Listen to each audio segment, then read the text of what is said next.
Yeah, Lynn and, Have a seat, whatever. We might get to standing room only. Weren't there about 10 years ago. Fighting over everything. Big fire.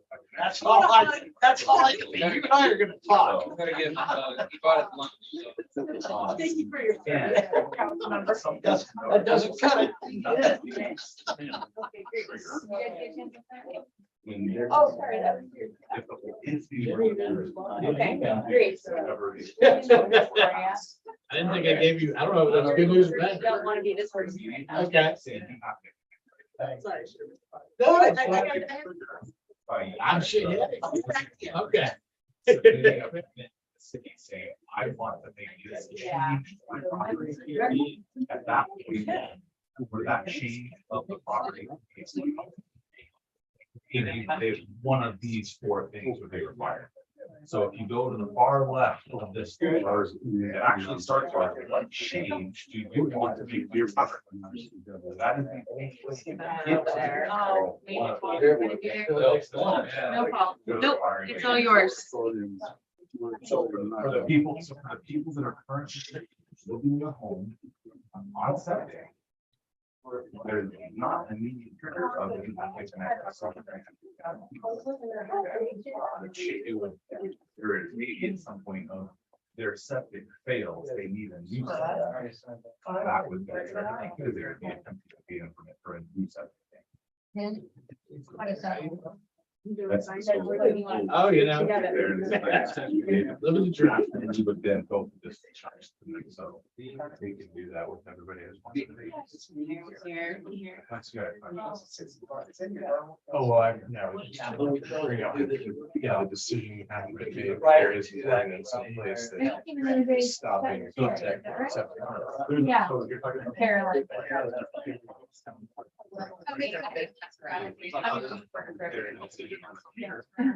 Right.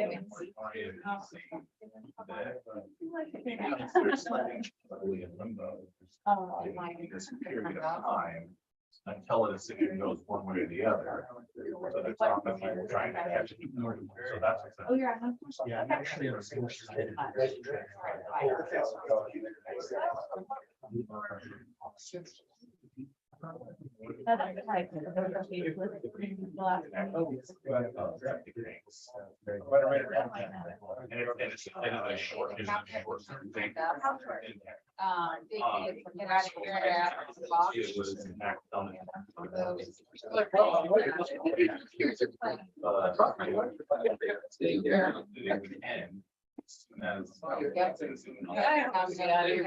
Set up 6 month term, unlimited extensions. Yeah. But obviously that's not the goal. No, I'm good. How they come as a. Oh, Eric, Doesn't give anyone okay, much sorry. deadline, so it's a season so that when you're just trying to. It's your stuff. Something, because it's the only- So you're saving feet? Is that what I'm hearing? I'd like to call the meeting to order. Thank you all very much for coming in tonight. So we are starting out the meeting. First off, I'd like to invite all of you to stand and join me with the pledge of allegiance. Check. Pledge of allegiance to the flag of the United States of America, to the republic which stands one nation under God, indivisible, with liberty and justice for all. Thank you. So we're going to start out the meeting a little differently than normal. We're going to go immediately into a workshop on the proposed ordinance that the city's been working on as far as sewer connection.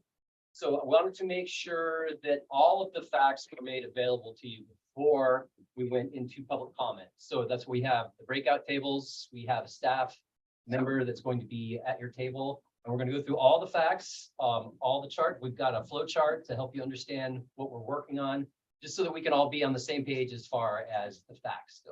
So you have the opening presentation? I think so. Hey, everybody. my name is Carolyn Sort. For you guys, anyone that doesn't know me, I'm your Public Works Director.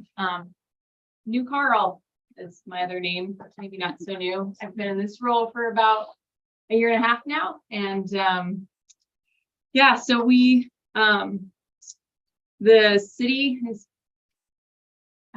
city council has asked us to look at some different, so take a look at the 1972 sewer ordinance, given that we're now 50 years after that was first put into place. The city mission is really kind of about infrastructure, stewardship, development, just taking care of our citizens, being fiscally responsible, going with the times. And there's a couple, kind of big reasons why comprehensive plan might be something that's new to some of you, but it's actually a law that we put it together. So it's an RCW, which says the city basically needs to make sure that we're planning for the future. We've identified areas of future growth, and we're doing what we need to do to make sure that that growth is possible. In April 2013, we went ahead and adopted our comprehensive plan, and that's kind of where this idea of the urban reserve comes in. That is essentially like parts of the city where the comprehensive plan tells us to discourage growth until you have services there. Make sure that you have infrastructure available to support people who want to live there. The other kind of big reason for the change, right? Like, why are you guys doing this now? It's been 50 years. What's wrong with it? The other big change is the wastewater treatment plant and other big wastewater upgrade projects. A few years ago, before my time, we had a number of exceedances, and ecology said, no more, City of Stevenson, like, you need to upgrade your plant. You need to upgrade your system so that you can treat the flows that you're getting.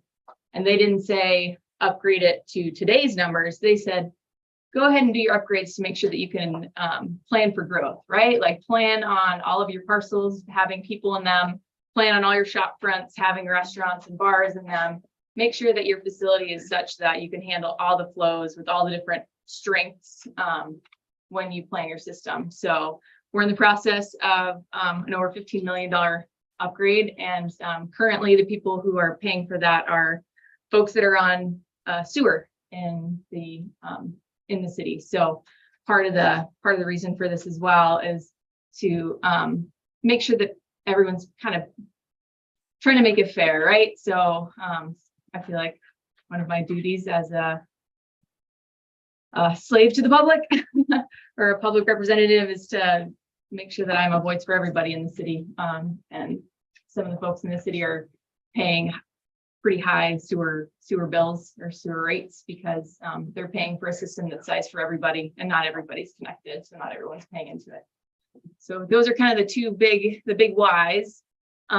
We'll get into the what here in a minute, but I know everyone probably doesn't want to listen to me talk. I certainly hate being up here. This isn't my favorite place to be, but what you have in front of you, kind of the goals for the workshop is to make sure that before you provide us comments, which we want, like, we really do want to hear what everybody thinks of the ordinance. I know City Council does for sure. Like, they're your representatives. We're here doing this for you. Like, there's not doing it for me. But we want to make sure that everyone is informed. They understand like what is, what's being proposed. Everyone in the city, every parcel in the city got sent a flyer.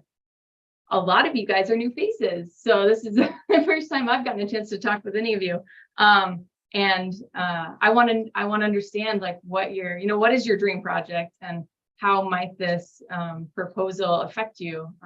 Do you have to connect? Do you not connect? Will you be required to connect later? Like, what's going to trigger that connection? So on each of the tables, there is a map. Some of you hopefully are familiar with it if you looked on the website or, stopped by when I wasn't here, which happens. The map is a map of the city. It shows the existing sewer system. Those are the lines in red. It shows there's kind of two big triggers, two big questions I think every parcel owner is going to want to ask themselves.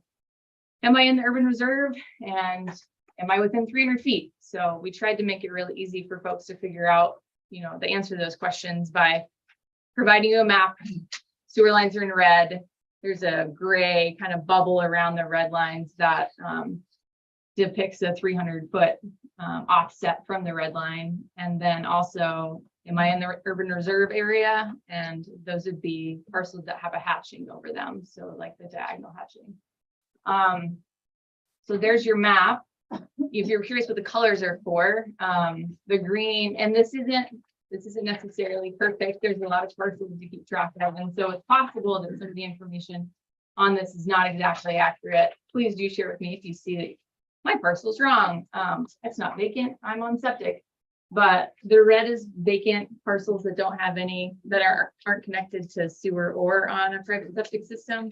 The green parcels are ones that are connected to the public sewer system, and the blue are have their private septic systems on their parcel. So go ahead and take a look at that. But the other thing, you know, think about your dream project, right? Like, do you plan to subdivide one day, or do you want to build an ADU, or do you really just need a re-roof? Think about that project, and then go ahead, and there's a city staff person at each one of your tables. Anders is at the front. Yay, Anders. Liana's in the middle, and Ben's in the back, helping the folks in the back. I'm going to help this table and kind of float around as well, but work your way through the decision tree before you get too concerned.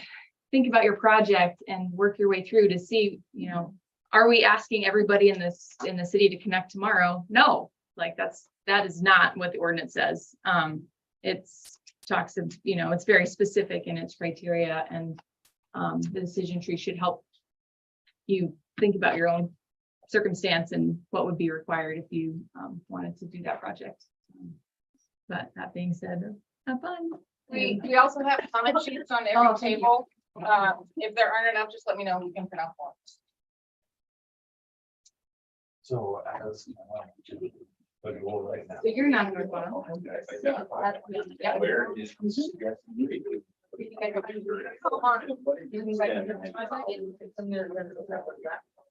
Yeah, it's under 10. How are you? It's developed and underdated at this point in our process. So Yeah. if you're developing that your parking is gonna drive. The line, the bubble line of 300 feet. Yeah. Is this gray line. So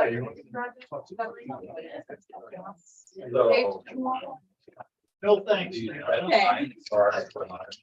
And so as a buffer, universal buffer estimated, trying to get as close as we could is this gray line. So if you are in between that red and that gray line, obviously it's that 300 feet each. And these actually are the permanent. So,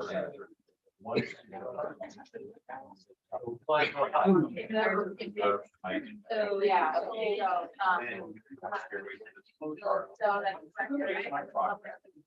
And then probably be required of. So.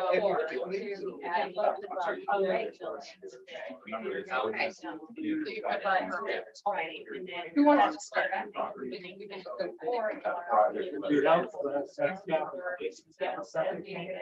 Or. Oh, you can try to- We can walk through with their, Yeah, this was on the, in the council package as well.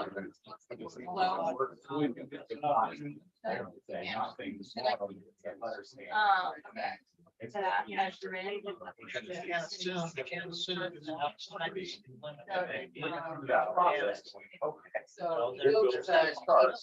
May or may not be required. So what is the impact if this ordinance passed? But it's The gonna impact be you for trying to go everyone? back and What do you want? Yeah, I found the map. Yeah, so it's right below. So, I okay, so. understand, but it's trying to pack a lot onto a small. Yeah. If you are curious about where yours is, Okay, well, so I guess I just had curiosity. So what's your dream project? Why are we talking about projects? Part of that, I think it's not estimate, right? So you're not doing anything. You're not doing anything. I would love that. So, like that, so, okay. So you don't have a, it's not adding a number of, dwelling units on your parcel. It- so you go down to the house. Right. So you need to replace part or all of your septic system failure. Yes. No, I mean, it's under repairing. So. It falls under the cigarette. Okay, so we haven't addressed repair in the ordinance, so it is. Kind of open. But you could have a right back to anyone else. Well, yeah, I'm not gonna get it. Exactly, but I love that she has. So that's not even looked at it. But we're, it was supposed to be the bill, right? And now, Rick, you're outside of your market. They should be there, like, in some properties on septic. So this is a septic property, and the red is some developed property, we're not connected to them on development. So yes, all of these are connected to this. So we can go through sort of what the code currently stands, and I can give you a comment sheet. This is all. City limits are the big black line. Yes. Right, yeah. So the way that the law currently stands, if you need to alter your system, and if your project is located in a reserve. Yes. So the hatched area. That area, so. I And don't have then a better. the gray In the house. bubble around it is what's restricted. Identified So if by. you're not in this hatched area, and if you're outside of this gray area, Areas within city. this lot right here. I, Oh, that's the end of Nicholas Road. no, not necessarily. They would be in The areas within this. They're outside of this. Down, Wouldn't have to do that. So we're already in infrastructure there. That's the, so, the reserve is identified. They have, you have to shoot main line. That areas. Put up where there, come across. Yep. Or are you going to shoot other people's property? Then you're. So again, that was. It's it. That's where we're Yeah, the birds fly just out there.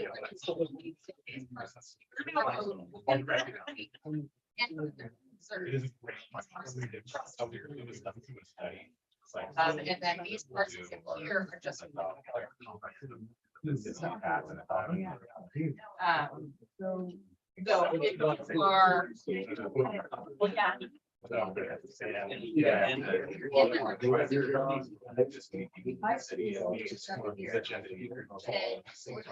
that would be. Right now, eight on main. Yeah. Right, so is that.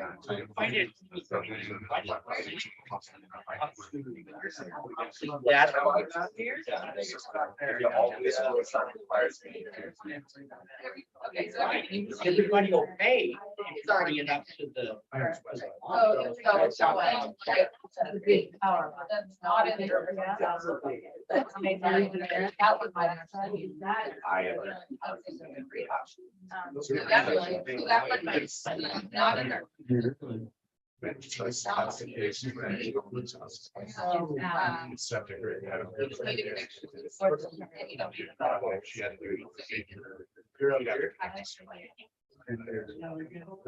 So if you're not. That's what. Okay, so. It's a good thing. Get out of this.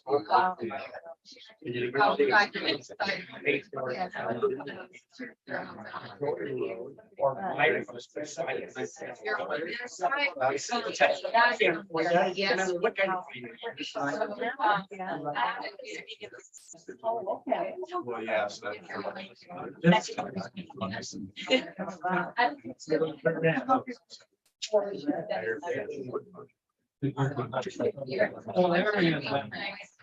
Next one.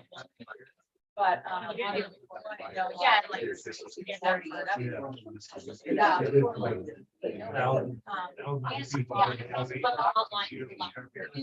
Yeah, so this also very unique. So I mean, I read it. It'd be the other one. So the city will keep it safe. So here's. I understand it is All one property. So.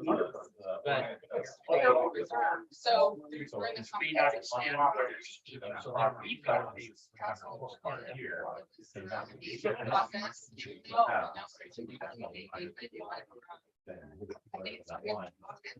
So everybody- Everyone in favor, everyone.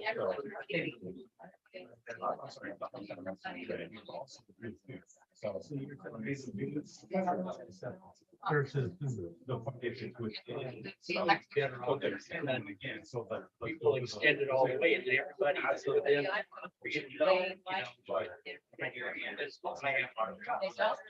but then you set a price, whatever that would be. But you don't have to have 20,000.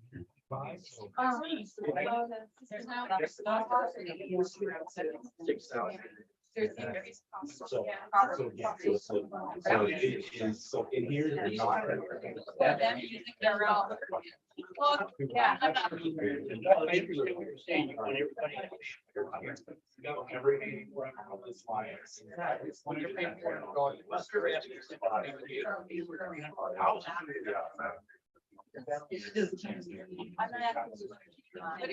know.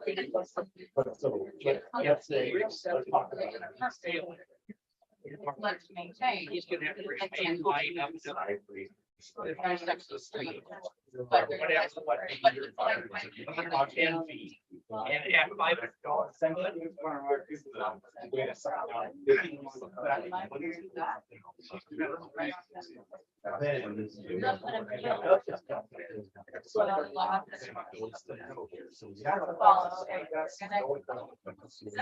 in there.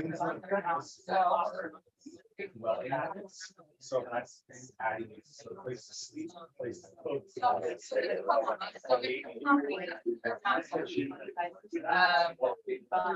outside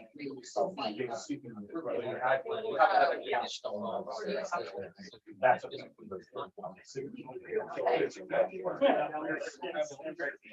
Right. Yeah, right. Well. So it does.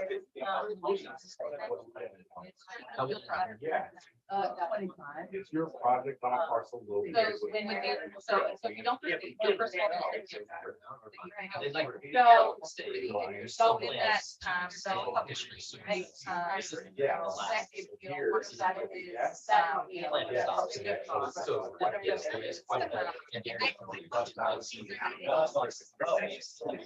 So that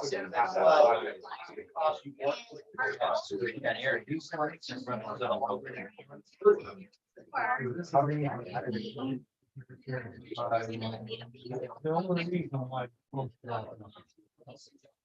Because. Because the word. Yeah. I don't know how that is. I think it's such a huge.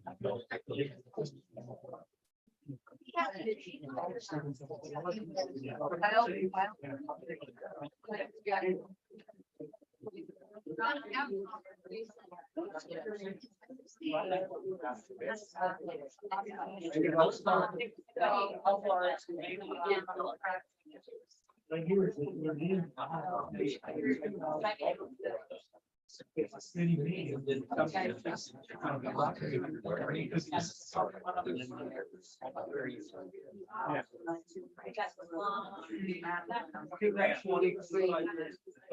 And it didn't go probably 100 feet. Yeah, that's so. And it was a one page that was out there.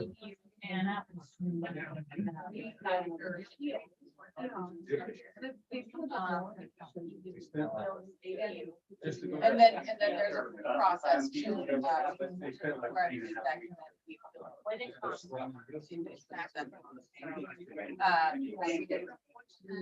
can be- Right. And then. So what's that question? Not about threat, and that is. That's where you don't see many of them.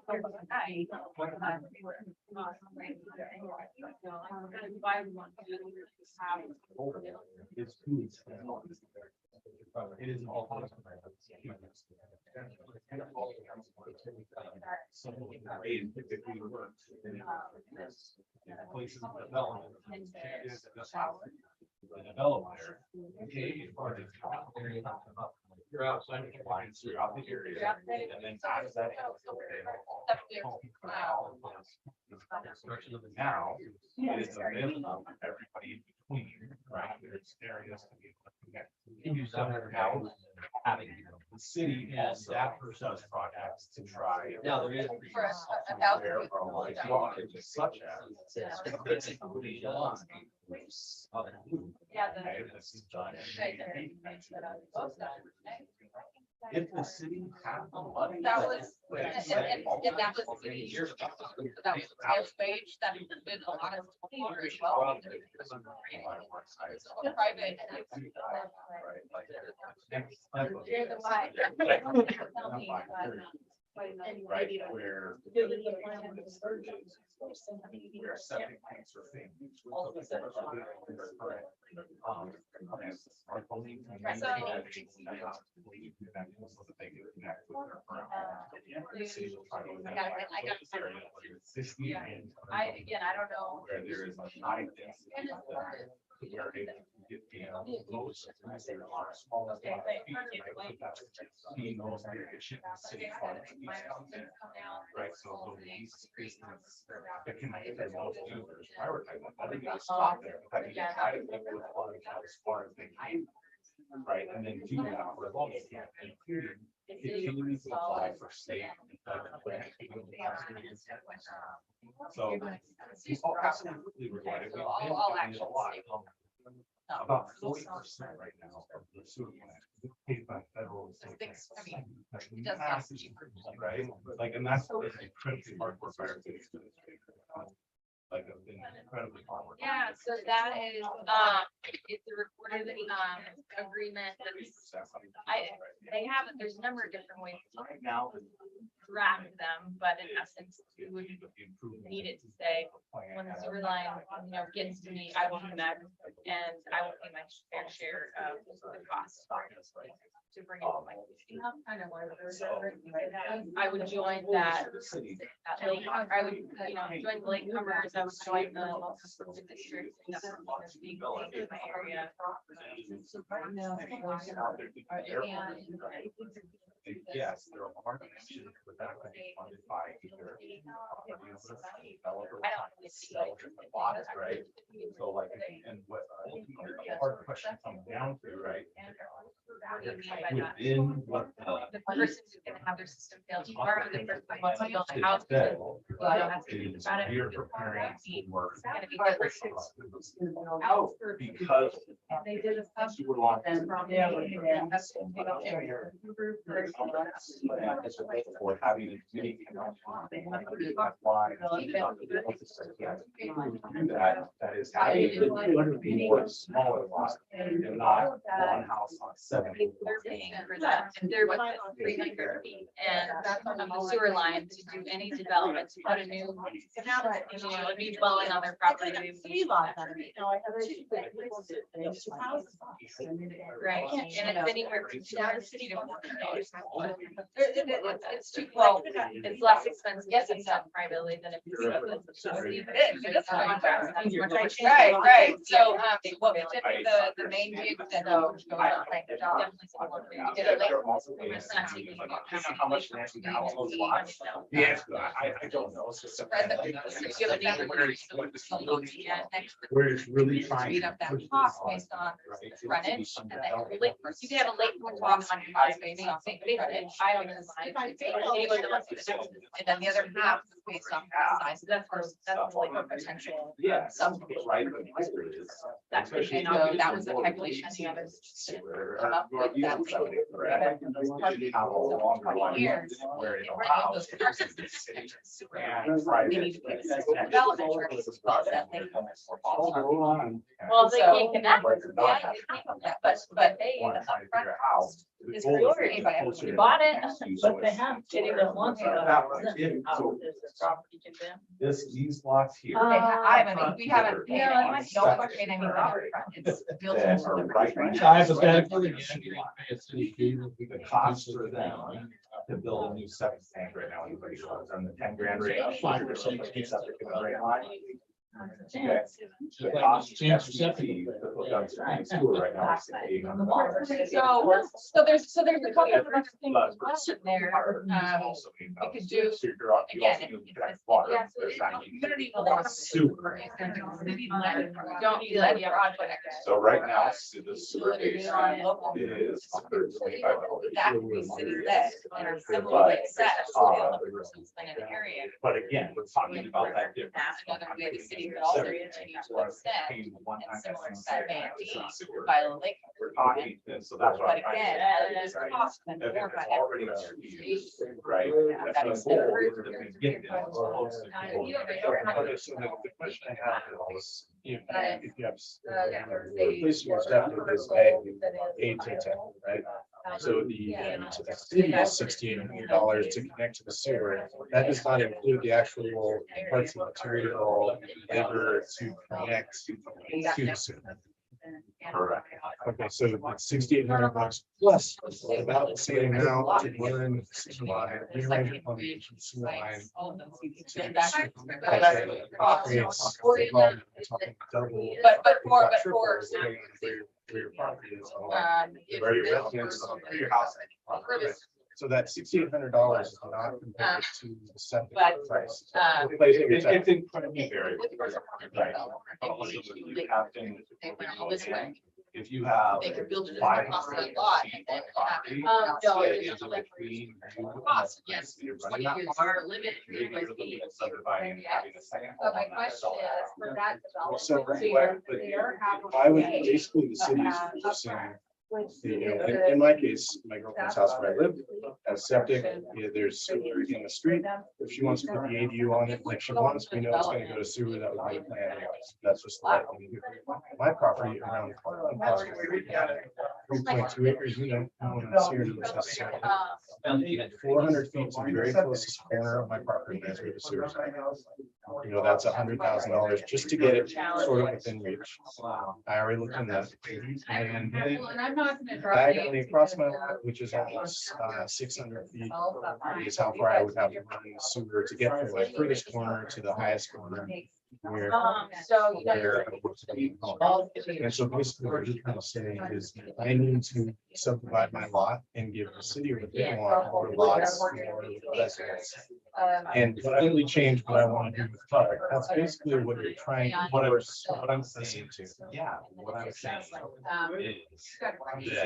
because the city is required to give us this comprehensive. And, but because they're putting out station for that subdivision, so that's all makes sense. One house, one max. What they've been told them, that Because requirement. of the cost of the extend services to that. So I totally. I want to just clarify one thing. I totally understand that. But they developed One that home in on my the lot, way that. large lot is not. The end goal is either subdivide or zoning change or whatever I want. Two other areas, two other homes on that property. I want to short term and primary residence.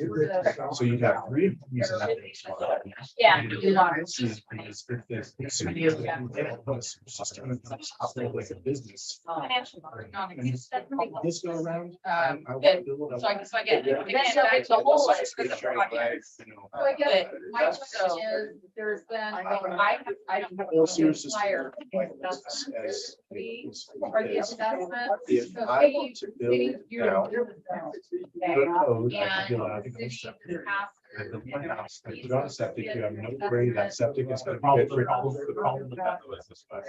Yeah, because then you get into the exact same problem. That's not value in the Oh, project. you let No, me build no, a that house, was- I built a house on Not 100 like for lots, project. right? Not- And so I set it up. So the only way that it works is And now. if there's a- Subdivide this many houses. And that is, so if 40%, Able to. it's You in have the lots package, that they are get divided 40% separately, and of completely not with that of the same local, intent of something that that is is like, right. okay, that's right. so you- then if you go, we already know that You we need a are lot bigger able space, to, you need to but set up if some it just surgeries, requires. people have a spot, If they right, don't, there's a bigger then it size doesn't for it work. versus you can have a And much so that's smaller where lot. it's sexy, not a part of where they're property. So that's why. So in my case, Don't go on the road, but. how I in see general, the we're sewer, not- sewer plant, Then it doesn't- as a But business. there's a lot of, they're like. I'm trying to build right now. There will It's be an not ready, it's not assessment time, there's no on sewer on my the street. project. You let me put septic in. So it's similar to. Basically, I should up on a day where you can. Property owner.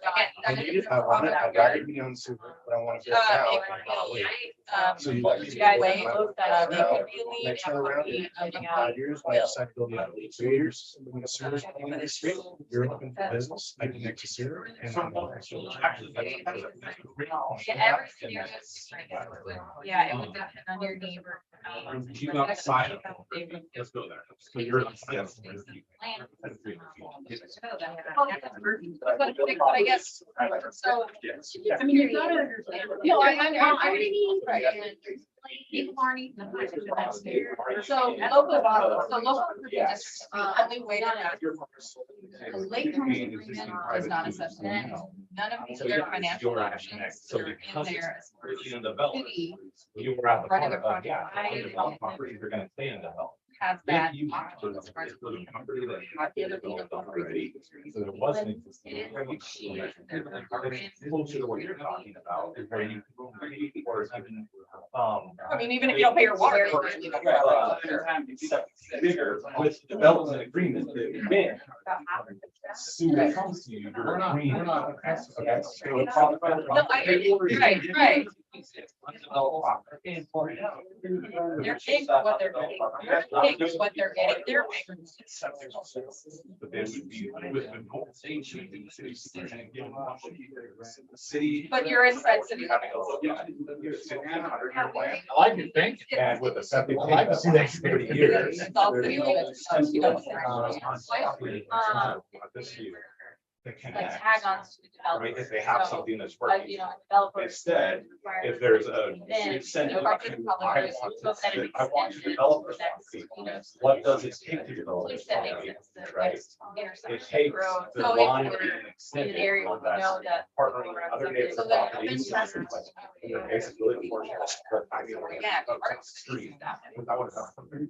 Is- Come together and expect these, right? Part of the reason that we're on. Yeah, they have no interest in- Right, like, so because, so right, but because that would happen, because they're now on sewer septic, they have no incentive. Right. Partner with you, because as soon as you partner that place up, it's easy just for you, undeveloped property, So non-septic, you would have no incentive to help those fails, to help any of the other properties. also create a line. Is everyone in agreement? These. So that's the piece of that, right? As a vacant lot property. Well, just one real quick question. So when I was brush cutting, there's a 4-inch ABS pipe that's sticking up out of the ground this big with a cap on it. Right line. Right part of it. Everybody's And I just want to fill for a double wide was on my property. So you're saying if I dig that up and you find a septic system, then I can remodel my septic system and That is. So, right, so like, so that's the hard part of that one, right? Like, it would need to be something that's permitted and currently working, and something that's, so, like, and even then, I don't know the answer on that, but I do know the answer that it's like. permitted. So that would be like saying, like, kind of a hole, people are clearly putting food in, can I use that? Like, I mean, this, we're kind of running that line of clock. Unfortunately.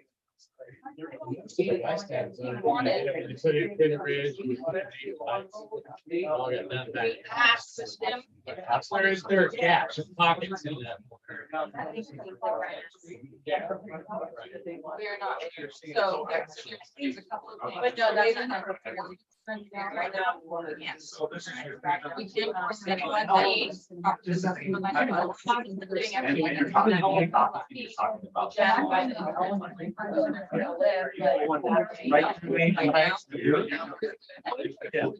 what they say. We have not been enforcing them. But the current code says we can enforce. So Or like a better example. Spots here, right? Where this lot might be a shear. But it's not gonna be. Right, and you gotta really do it. This is what I wonder if, right? Yeah, so it's like that is. It also comes down to the line, that's what I would say that. Yeah, we got It's $100 something $1,000 plus just to get it. And now I have to make extra for a year to get all this. Yeah. Like just for to go that line.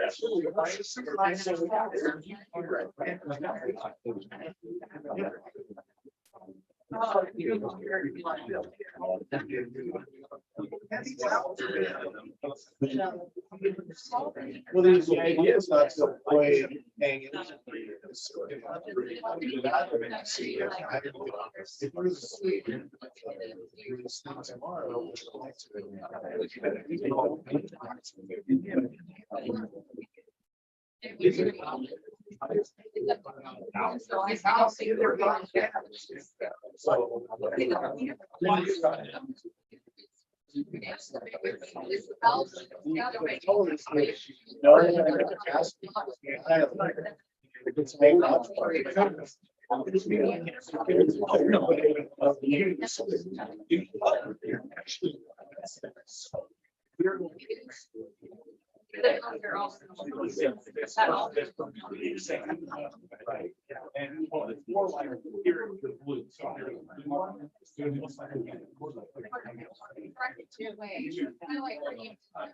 Yeah, did you have any questions?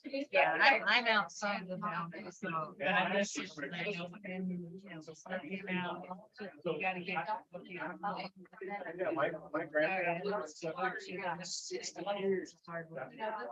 No, I never saw it and dug up really.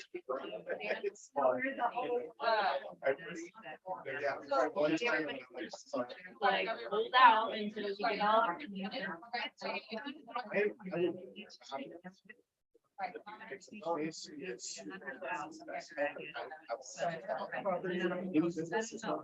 You guys have really great questions. They said, so you can stop doing it once.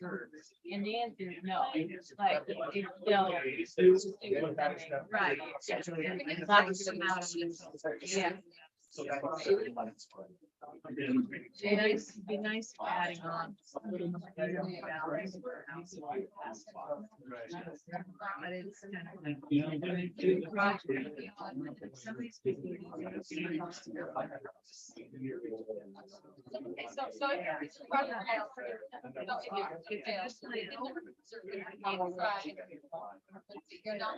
Something that happens in a lot of the.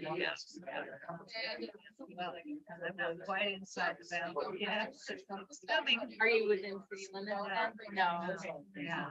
Just barely. But I do want to have an ADU and I already have. I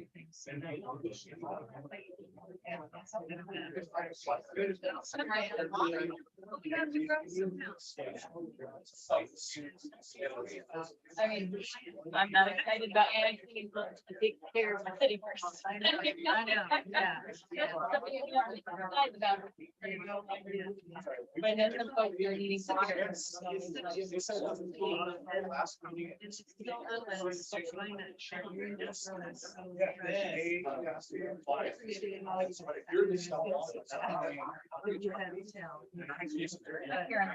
I'm here. Yeah, yeah, yeah, right, okay.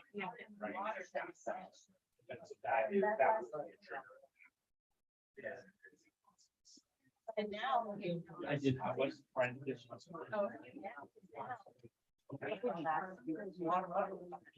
All these lots are gone.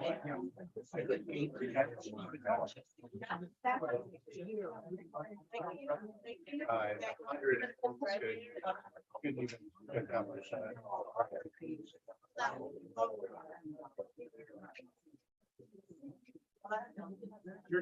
Well, you're talking about. And, these lots were. There's only one lot that's actually. So that's one. Just because my property was slated for I, a single.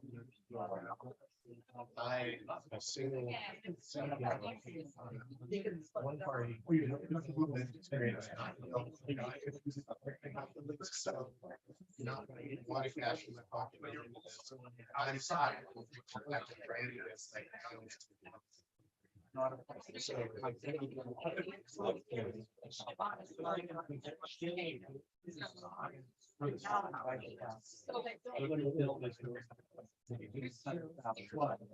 Okay, so you guys run it out. So there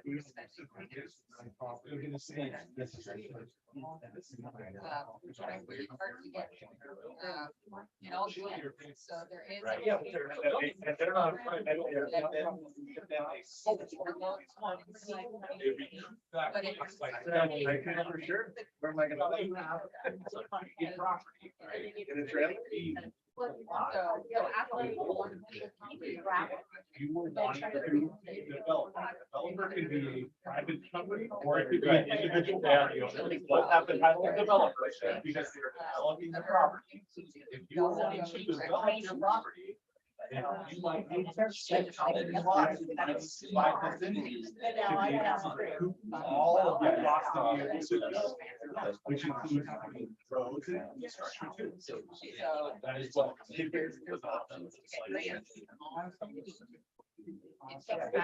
again, it's city. I don't know that.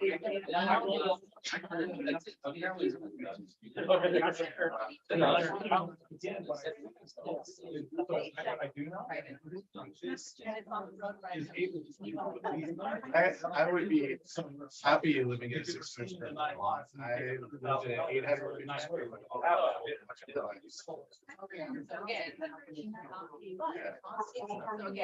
Well, apparently it's still working, because shouldn't be in the next phase is going. So apparently you can spend your money, right? And so. I'd be happy with 2,000 here. 600 square foot. It's a long-term investment. My girlfriend would be just fine with that. If my cap and city recognizes it might be some areas. Where do you guys have to be for development? Until services are extended. This. Rent 5 houses, right? But yeah, there's no incentive for them to forward these. No incentive for that. This way you'll never get this far. If the road never gets that far, you're talking about all of these places have to fill up that gap and plus this gap. Right? So 6 plus. There's no. I'd like an after. I'd like a call check so that I can. You just want to let it sit in next. Right, like, so, but okay, like, you're back to the same thing, right? If you're not doing it, you're black.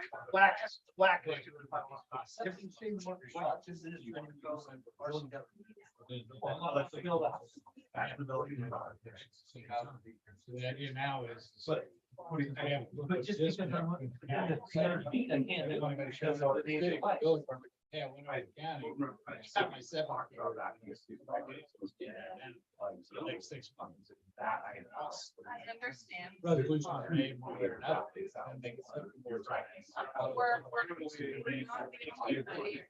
be done this. You're flush. It's done already, but all of these places. are on seven. Yeah. So. So if- on the city. On that one. Look, how we- Septic.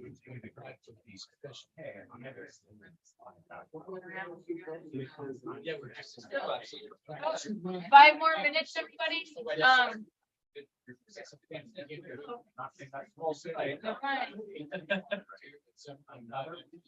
All right, 6:45, we're gonna go into a brief recess. You guys are, have the information that you need, a brief recess so we can reset the room for the rest of the meeting.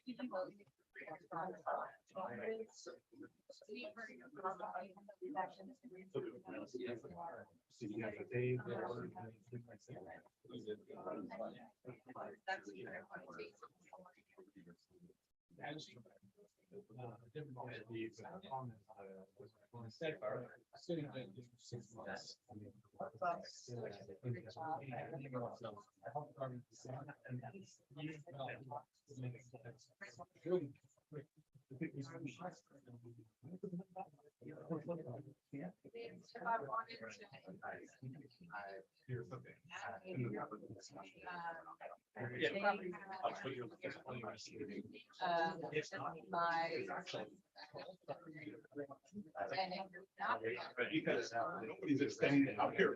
That's right. Nobody's extending, right, they got that work there, right? Exactly. So like, so.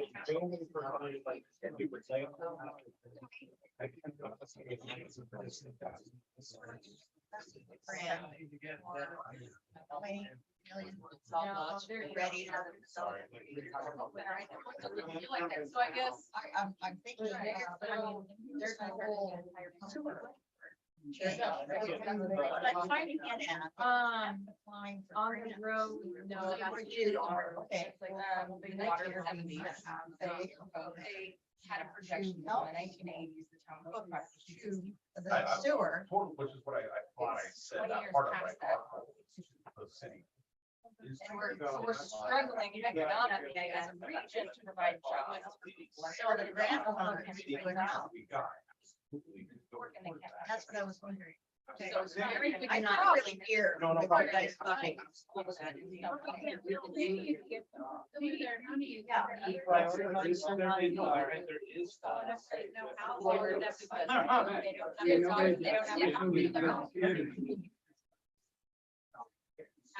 You don't have to. Well,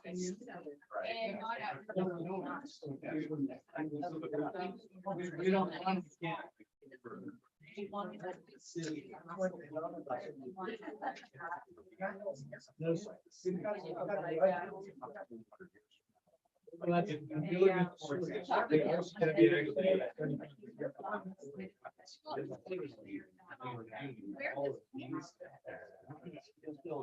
Yeah, I gave you the right. Very similar pushback happened. Very similar. Pointing that.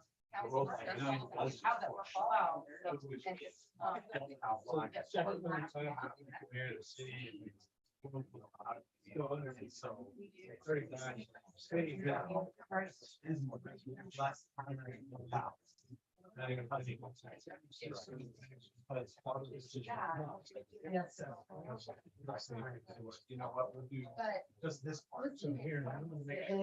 So it's that same thing. What would be?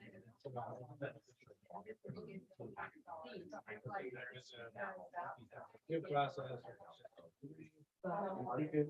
Just have to consider.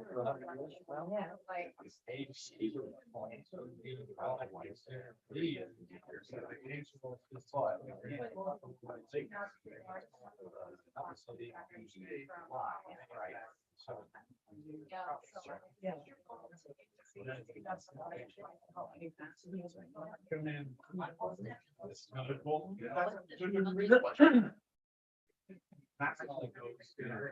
Great.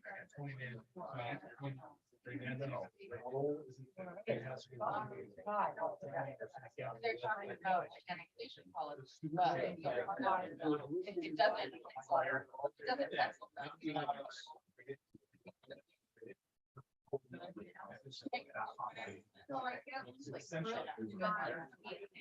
You, Right? But currently, you have a video. And so. Hey, time.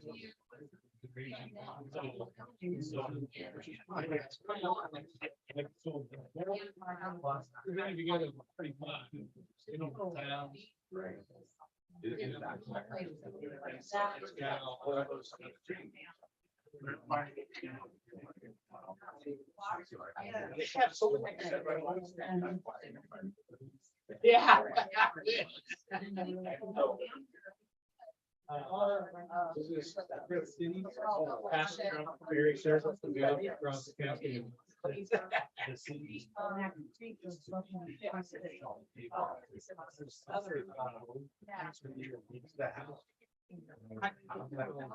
been here.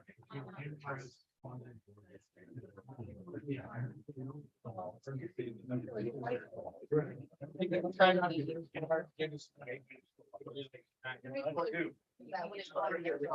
We won't answer it, right?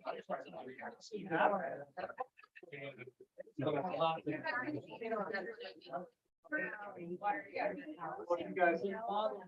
Good, Robert, hey, I read your super 3 pages. It's more about the depth cities.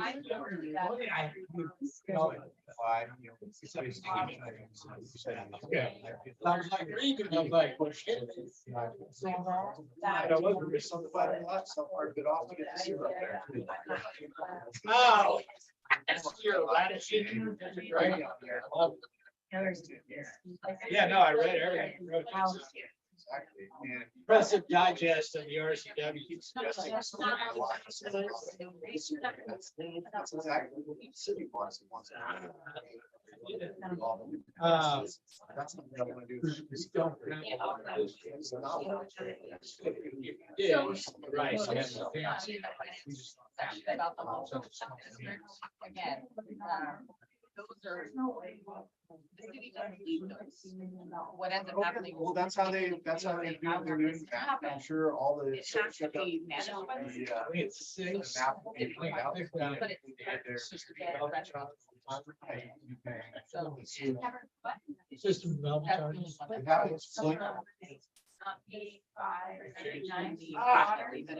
Well, that's exactly what Andrew's saying, is that the plant was upsized to the maximum that the city can rent.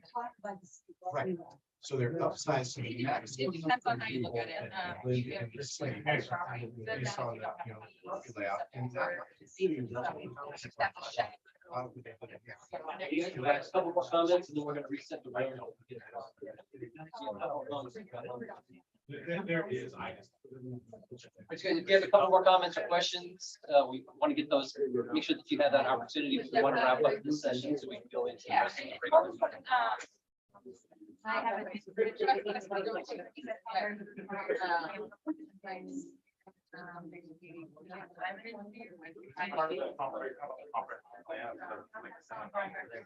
How many residents do we have? There are. Oh, that was a, And that's what we're having. well, there was one where we were trying to get a survey. But they're 8,000. Oh, I know the one you're talking about. I don't remember how long. You want to know the number or? I don't want to. Sorry.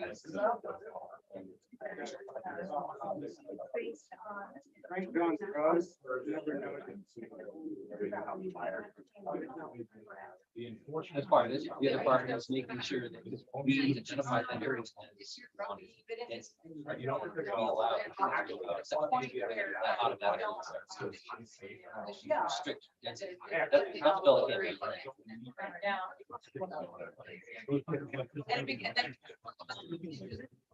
And so that's. It's in our. You can't. Yeah. I've never had your feet on That's. I don't do. That is yours. Yeah. Yes. Is there?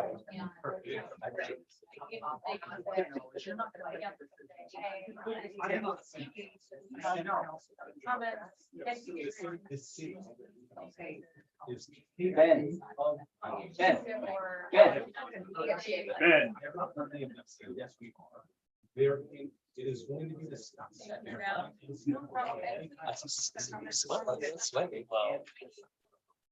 I'm back here.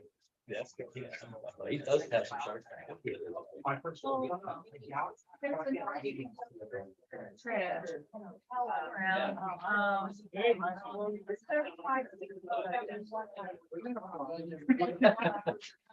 I'm saying it over your shoulder. So we have.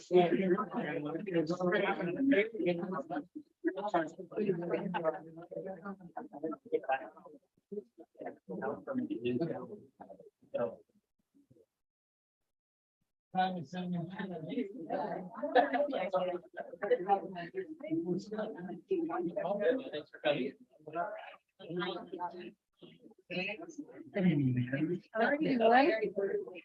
No cookies?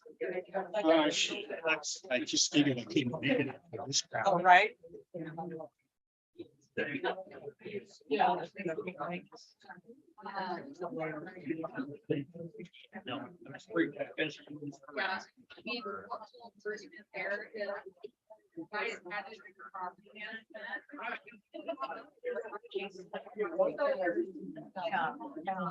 We're gonna take, we gotta read that through, so we gotta break those tables down, move the chairs over there. Well.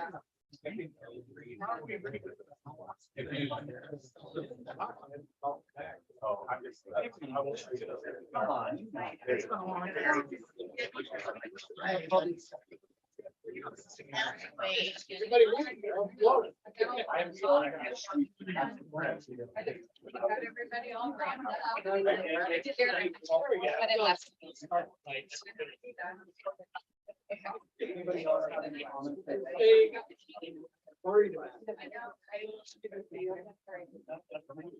Harry.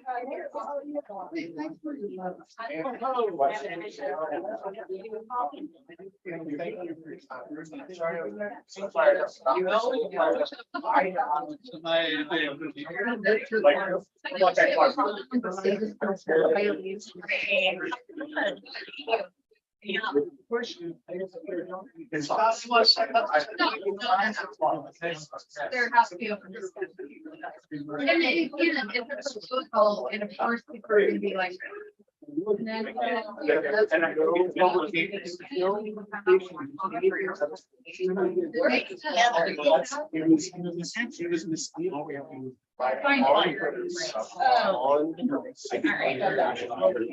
Later, guys.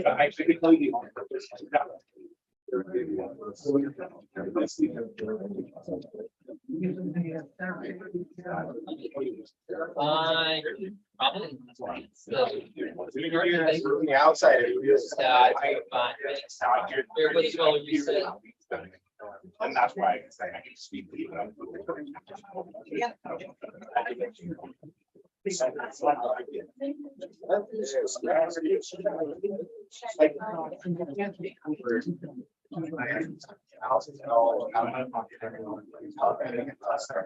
Because I'm going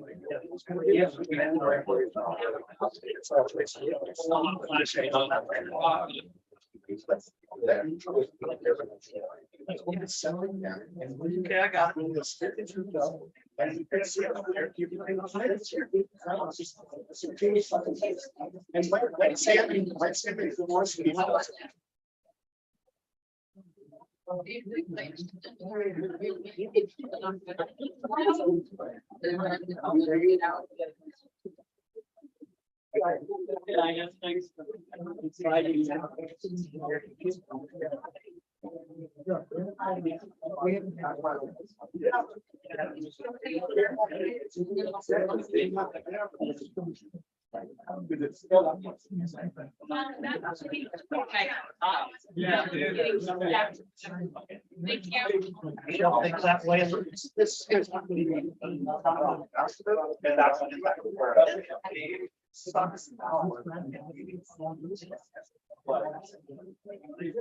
I mean, it is, it does.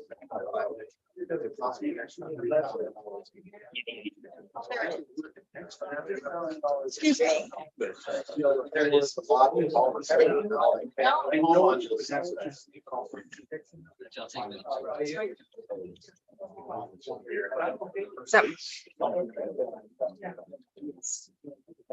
Okay, I'll get another. I. How are you? Oh, it's right there. You get it? All right.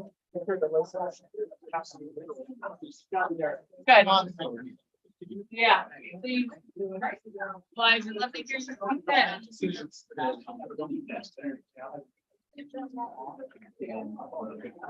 If I'm coming around. Well, no wheels, right? Great.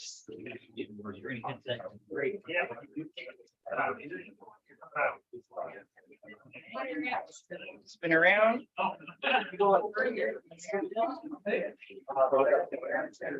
Here, here, here. Sit down, I can. Have a seat. Hey, Ben. My pass this to you. Okay. What are you gonna do?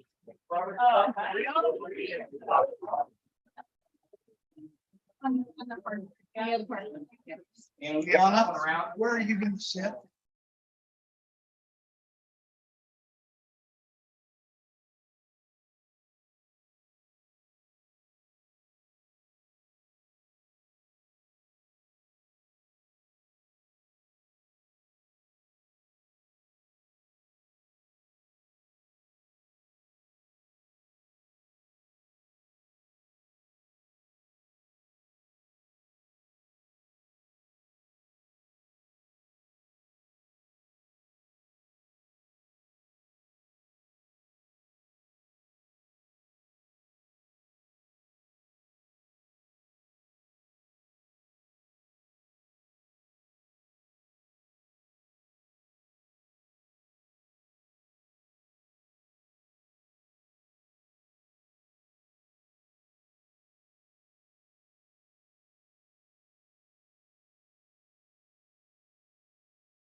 I don't know if you can hear me, but there's no sound. I can hear you, Christy, but I can't hear the meeting. I texted Liana and Scott and told them that there hasn't been sound for quite a while. Yeah, I sent Liana an email as well. I think it happened when they were rearranging all the furniture. And I can't do a chat or anything, so I don't know what else to do. Yeah, I'm not seeing chat either. Okay, cool. I have my video on, so maybe they see my mouth moving and I don't know if they hear me or not. They're not looking at us. Oh, goody.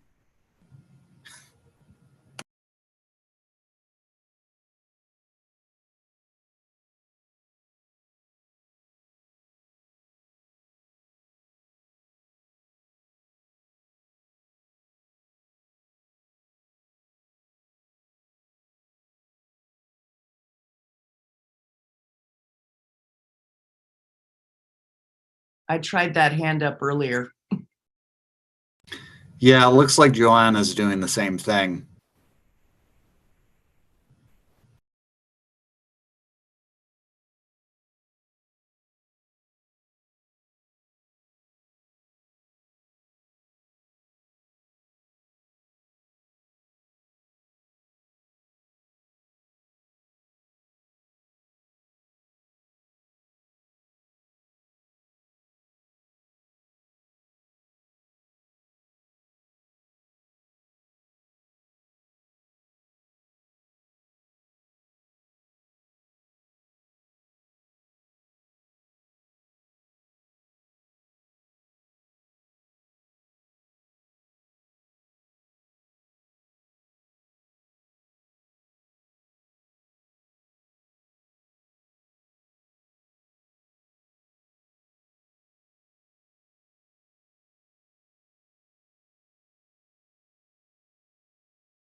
I'm saying things. I don't know if you can hear me.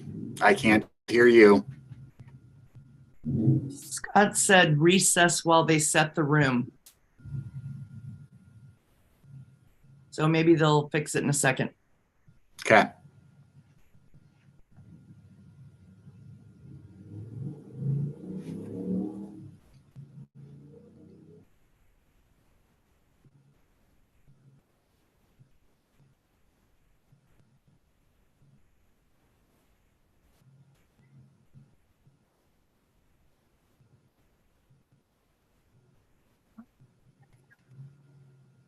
You want me to turn off and turn on? Okay, there it is. There we go. There we go. Okay. Okay, Your magic. sorry. All right, so we've had a first and a second on the consent agenda. We're up to discussion. Is there any discussion on the consent agenda? No. All right, all in favor, say aye. Aye. Hi. Aye. You? Does Joanna need to did the consent agenda? Oh, she might not. So who did the Okay, motion second. and second? I did the motion. She I did the he second. did the second. You get that, Johanna?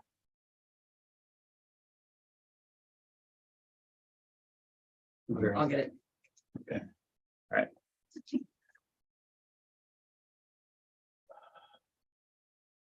All right, sheriff's report. You've all been supplied a copy of the stats for last month. Do you have any questions?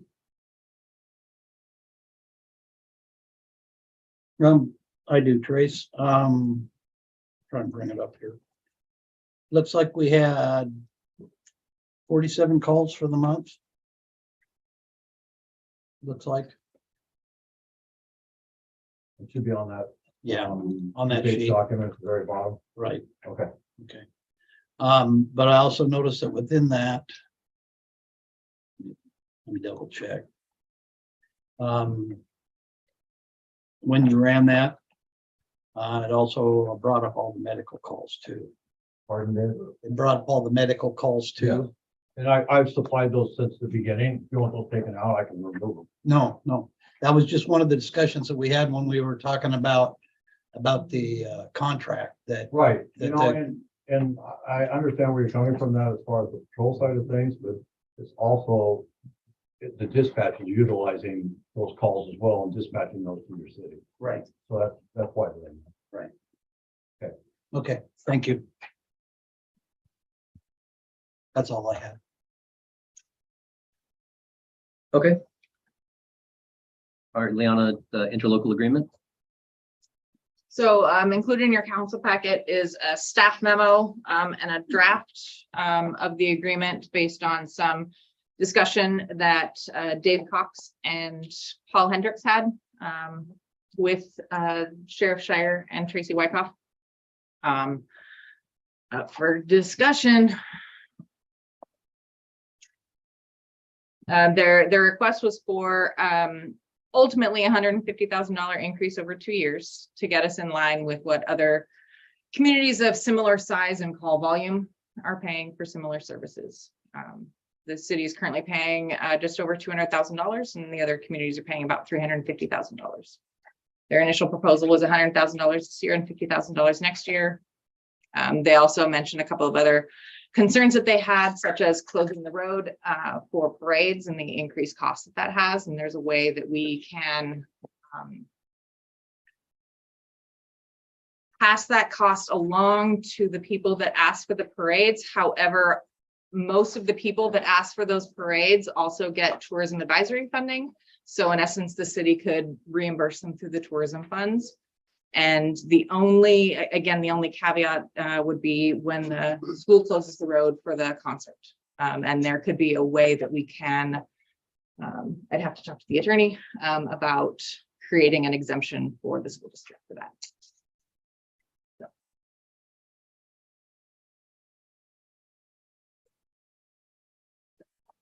Discuss.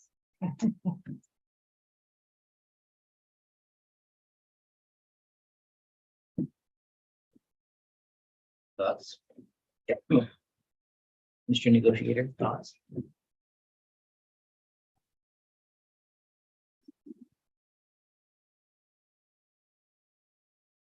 I don't see Paul on here tonight. Paul's sick today. Pardon? Paul is sick. I think we have some more work to do. There's some questions that I have in regards to the amount of current expense that the city taxpayers pay into the county. And that current expense is about, I can't remember what Gabe said,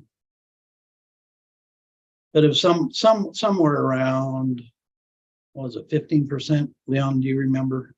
So 14%? assessed value wise, the city is about 14% of the county. The way that I broke it out,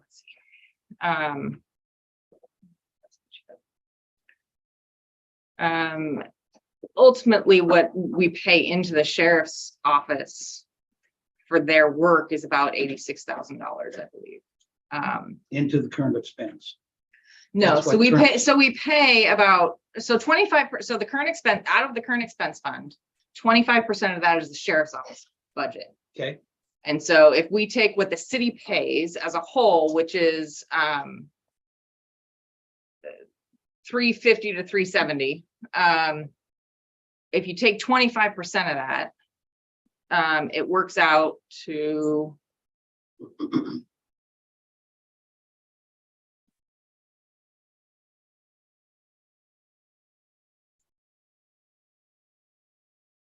$86,000 to $92,000. Okay. And so that would be And we know that our proportionate share of the sheriff's office budget that citizens pay through property taxes. just like any other citizen, Correct. it's a taxpayer. Correct. Okay. So then we take that and then we add what is our current contract at? 201. So you add the 201 to that, so there's almost 300,000. Okay. And then they're asking for another 100,000 on top of that, which puts us over 400,000. and then an additional 50,000 the following year.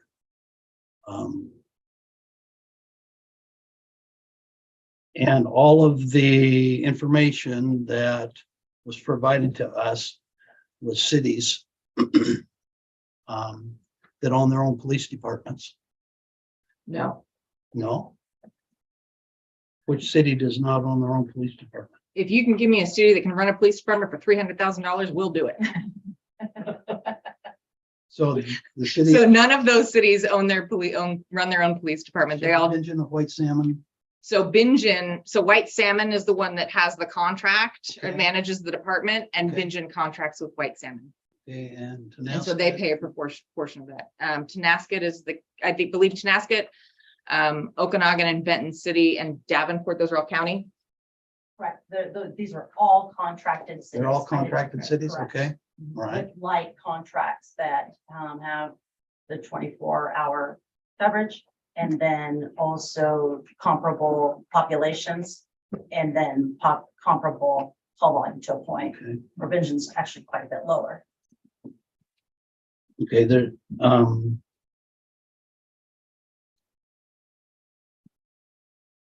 don't know, I think we need to have some more discussion about it.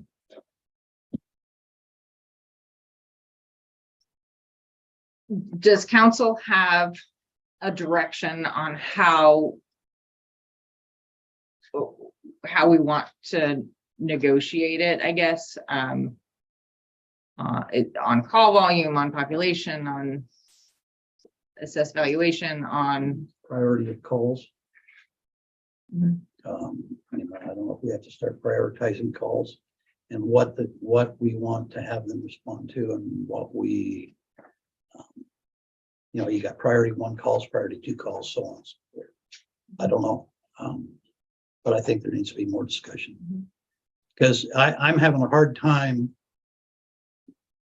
trying to put into words why the city's going to pay another $100,000 for law enforcement services. And quite frankly, I haven't been given that yet, that information.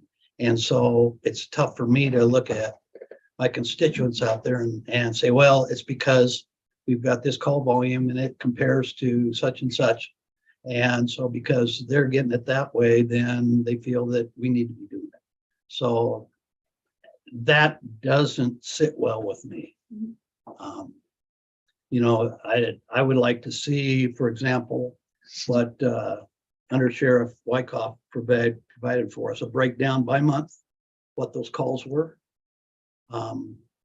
And so that we can see what calls are the ones that are the priority calls that we may want to take a look at. These are the ones we want to concentrate on. The others, figure out how to do a web-based reporting system or something like that. So I have calls broken out from 2017 to 2020 from the last time we went through this. And those types of calls I can provide it to you.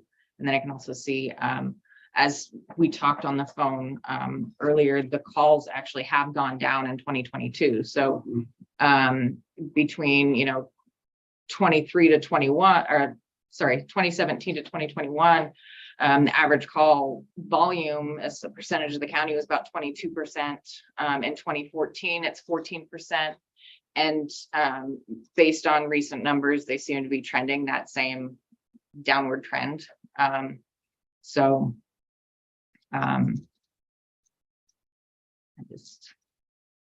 if we went off of a percentage of call volume, if we use the average of the past 5 years as a percentage of the sheriff's budget, it'd be about $750,000.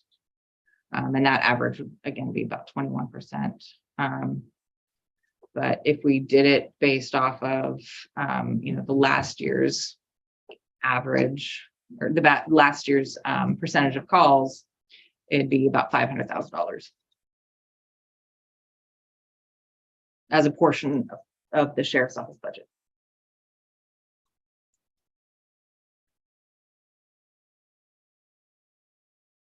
Are you including the jail contract in that? I'm not including the jail contract in that because it's separate and it's not included in the sheriff's office budget either. But she included it in her statistics.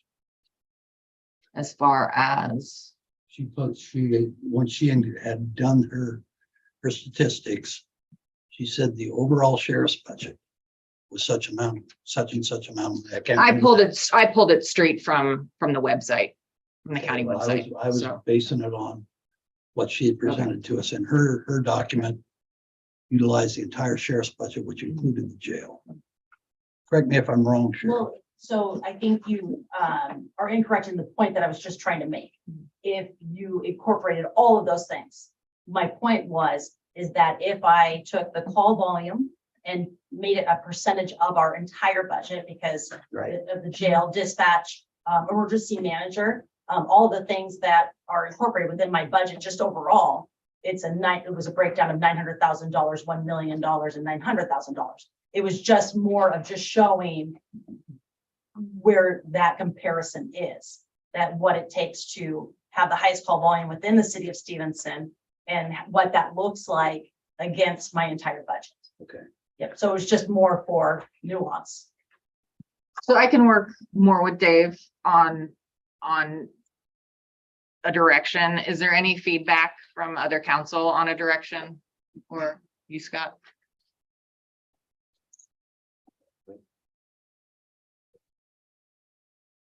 David, Christie? I got nothing. I would defer to Dave's take on it. No, I appreciate that, you guys. Dave, I mean, Paul's in this with you, right? It's you and Paul have got to talk about this. You guys have got the reports, data and all that, right? You and Paul, or is it just Well, we you? looked at the same stuff that you. did. Okay. Yeah. Okay. All right. Put this on the next agenda. Okay. All right, next up, we have a public hearing to approve Chinadere Phase 2-3 extension. I'd like to open the public hearing at 7:25. Liana? Ben? Oh, yeah. Oh, sorry. I guess I presented it. So this is the fourth amendment to the development agreement for the Chinadere Mountain Estates subdivision. They're very close to completion. There are a couple of items that have, again, long lead times due to COVID and supply chain issues. And so they're just requesting a 6-month extension of the substantial completion of the infrastructure portion. And then another 6-month completion for the follow-up required.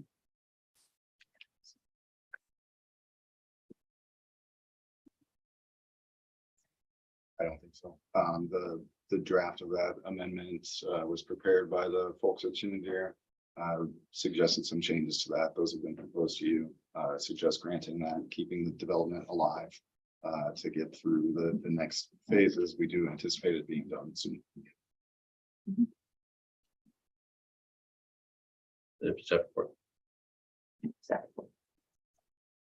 All right, does anybody in the gallery today have any comments on this approval proposal?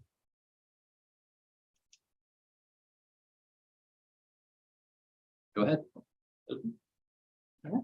Awesome. Well, good evening, Mayor, council members. My name is Ezra Hammer. I'm here representing the applicants for this requested amendment to the development agreement. I want to thank staff for working so thoroughly with us on this item. As the city administrator mentioned, we're really at the goal line here.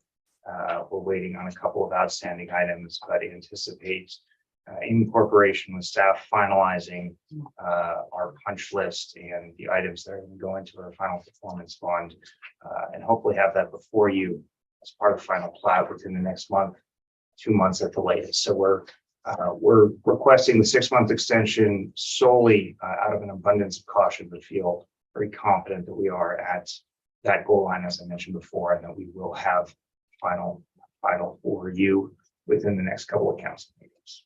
Only been the longest football game in the history of developments, but all right, I'm glad you see it. as that close. Well, yeah, We don't want to. We don't. I can say that, my experience having worked in both Oregon and Washington over the last several years, extensions like this unfortunately are not uncommon. Items such as transformers and a whole host of others, development related infrastructure, the lead times have become exorbitant and extremely challenging. That being said, once completed, I think we're gonna have a wonderful community with 72 families and with something that will be a benefit for the city for generations to come. Great, thanks. Any other public comment? All right, I'd like to close public comment portion of this hearing at 7:28. Is there any other discussion from council or staff?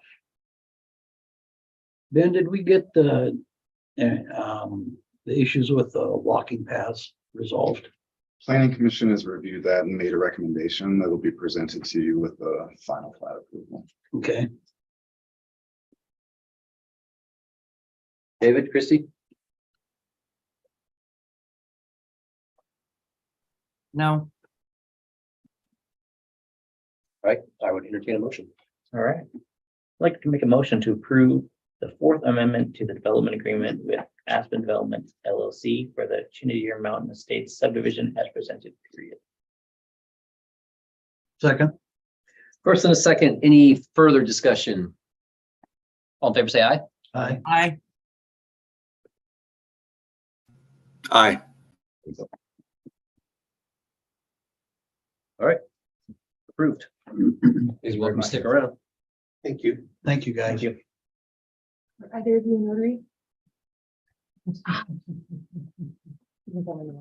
charged. Sorry.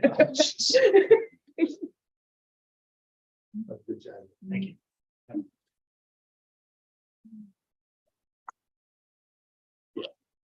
All right, in your packet, you do have the first reading of the sewer connection requirements.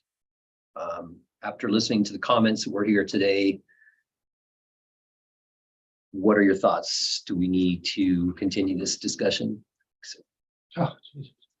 Is this going to be a puzzle stairs? No, this is just the first look at the ordinance. So what you have in front of you, so we discussed at the August 24th meeting and there was consensus on changes to be made. And so those changes were made to the ordinance. And so that's what's brought before you now and was discussed during the public hearing or during the workshop.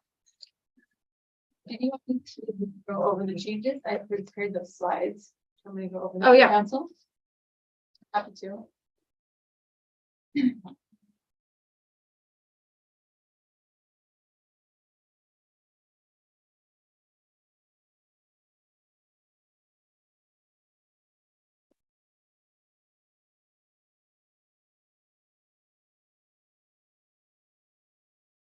Right. So there's a series of sections. One of the sections addresses existing septic systems. That's not the right slide. Number 5. Make it smaller. Go to full screen. Lower right-hand corner will be Oh, thank you. presentation mode. Left. I There's a don't, little- if I do presentation mode, it might mess it up with the Zoom, Oh, so. okay. That's. Thank you.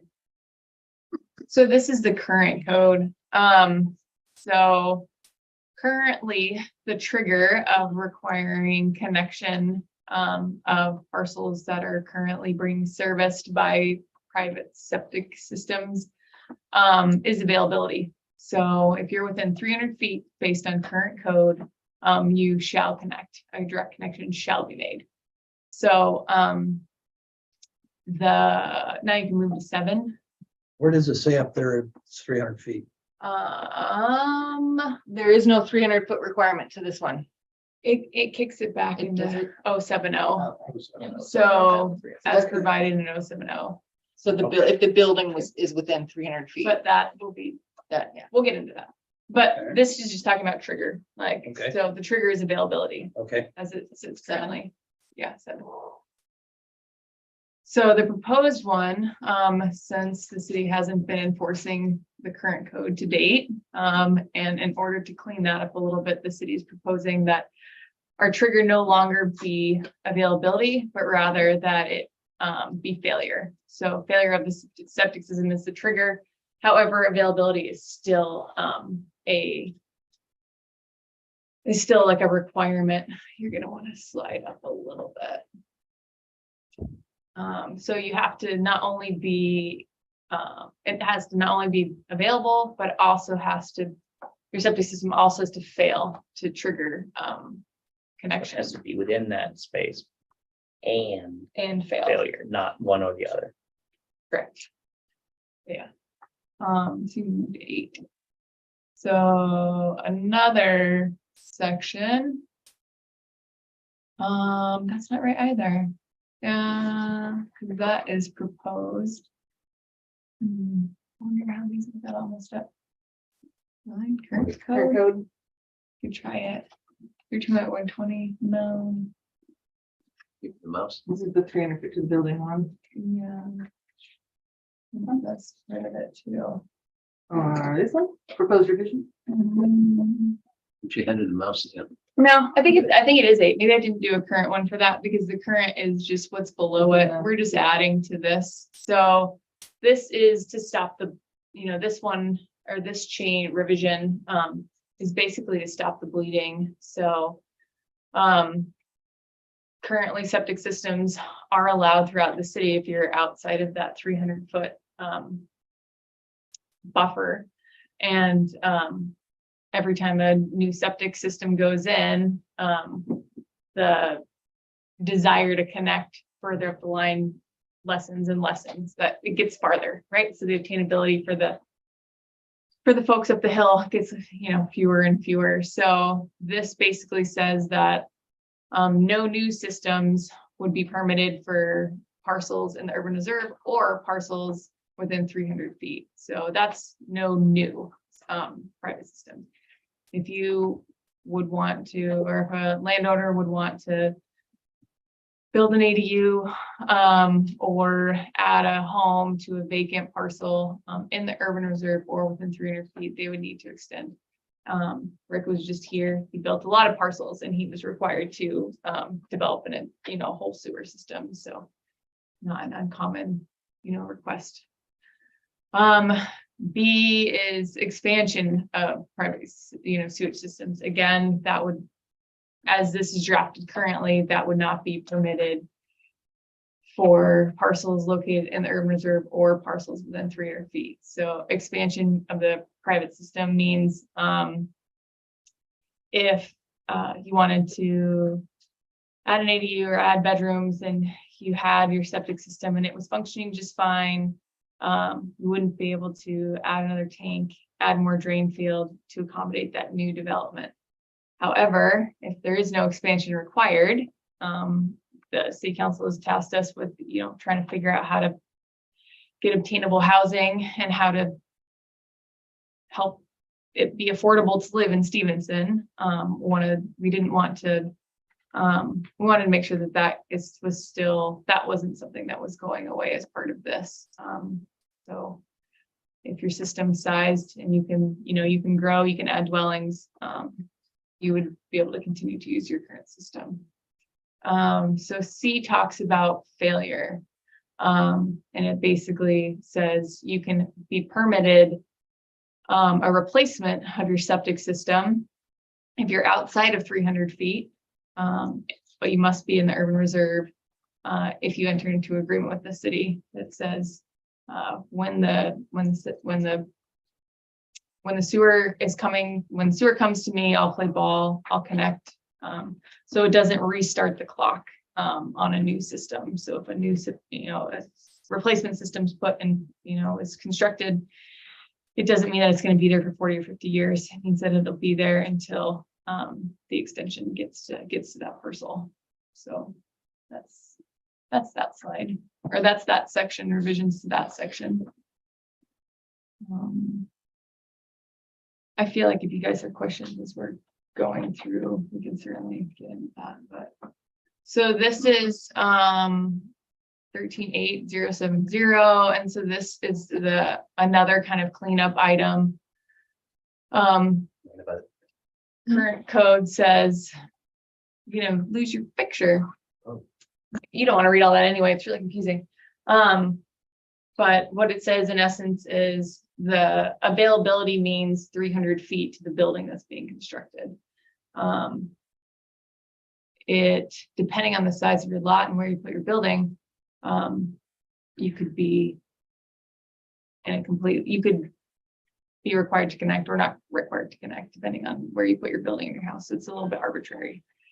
So the changes that are proposed for this section are making it into, I have to zoom out of this guy. In and out and in and out. This makes it something that is more fair and more tangible and can be measured. It's not because it's not based on where you put your house on your property. It would be 300 feet to your property line. And also is being specific about the urban reserve, that DDD section is adding a definition of urban reserve to the code, because we're using it throughout. So that's 070. This just shows 300 feet to the property line or within their reserve. And so lastly, adding a section that is specific to inspection requirements of the private system. This WAC is its guidance, but it just says that if you have a private system, you're going to be operating, monitoring, maintaining, inspecting your system as is required for the state, so that you know when your system starts to get starts to approach failure, you'll have that understanding of that's coming. It won't be a ticking time bomb for you anymore. That's all. Those are, no, it just is the mission again. So that's kind of a summary of the revisions that are presented tonight. If you guys want us to look at anything else more specifically, we can do that. Last meeting, financing options was something that you had asked for. And I think Luana provided a report with financing options available. You also asked me to look at how do we plan to extend to provide, the intent is not to rely on our citizens to do all of our extensions. We still want to have a plan. We still want to be shipping those projects away. So there's a couple maps that I can move these out if you want, but a number of the extensions are already in the general sewer plan. Some have costs associated with them, some do not. And then we also just went ahead and roughed in a potential for additional extensions so that they would cover all of our citizens. So making that service available to everyone. So we're gonna get that in the second on the budget. That's one thing to talk about when we talk about the budget. So depending on what you guys want to see will depend on how to move that ball forward.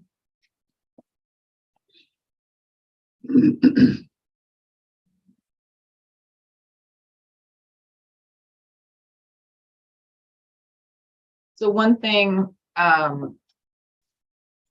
there was a lot of comments received tonight, and I'm sure there's a lot more that will be coming. Not everyone could make it tonight. How do you want to proceed with this? Do you want to have another workshop with incorporating comments, another revision to the ordinance? How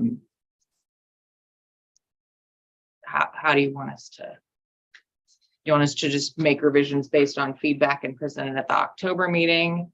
Do you want to have a workshop between now and October or November? You want to get the comments before you decide whether any revisions need to happen? Right. I'd like to review the comments. So maybe just summarize. We can, we can, staff can review the comments. I know some will probably be coming, throughout the week, as well. So.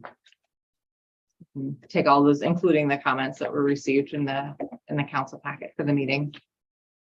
I have a question. Mhm.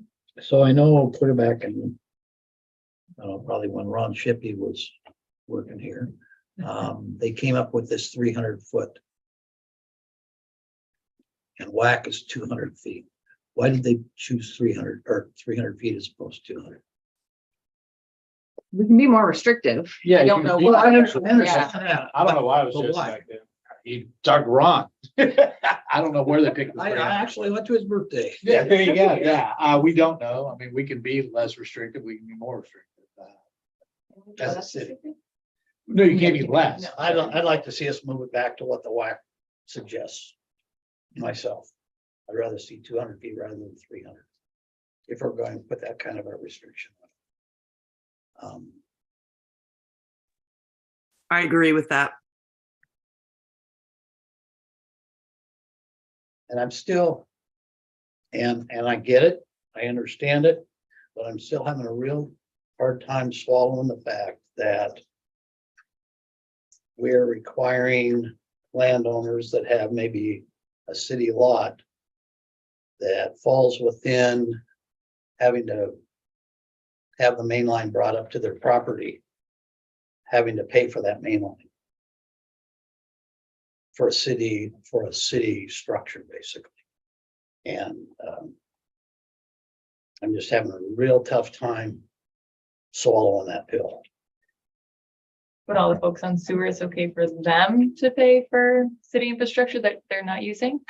No, I understand they're using it, but. But they're not using that extension. Pardon? So if someone wants to extend Say I sewer have a to their lot, property, say I have a lot that I want to build on right? that is requiring me to extend the main line up to the point where I can attach to it. Okay.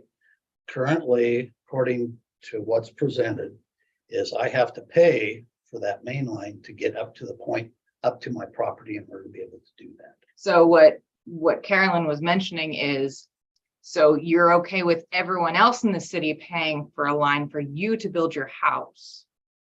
In essence, I mean, that's just a gross generalization. But that's what it would be. If the city pays for it, that's what it is. It's all of the ratepayers paying to extend it to your property for your house. And then I would be a ratepayer too. And you would be okay paying for someone else to extend it to their house. And even a developer. Or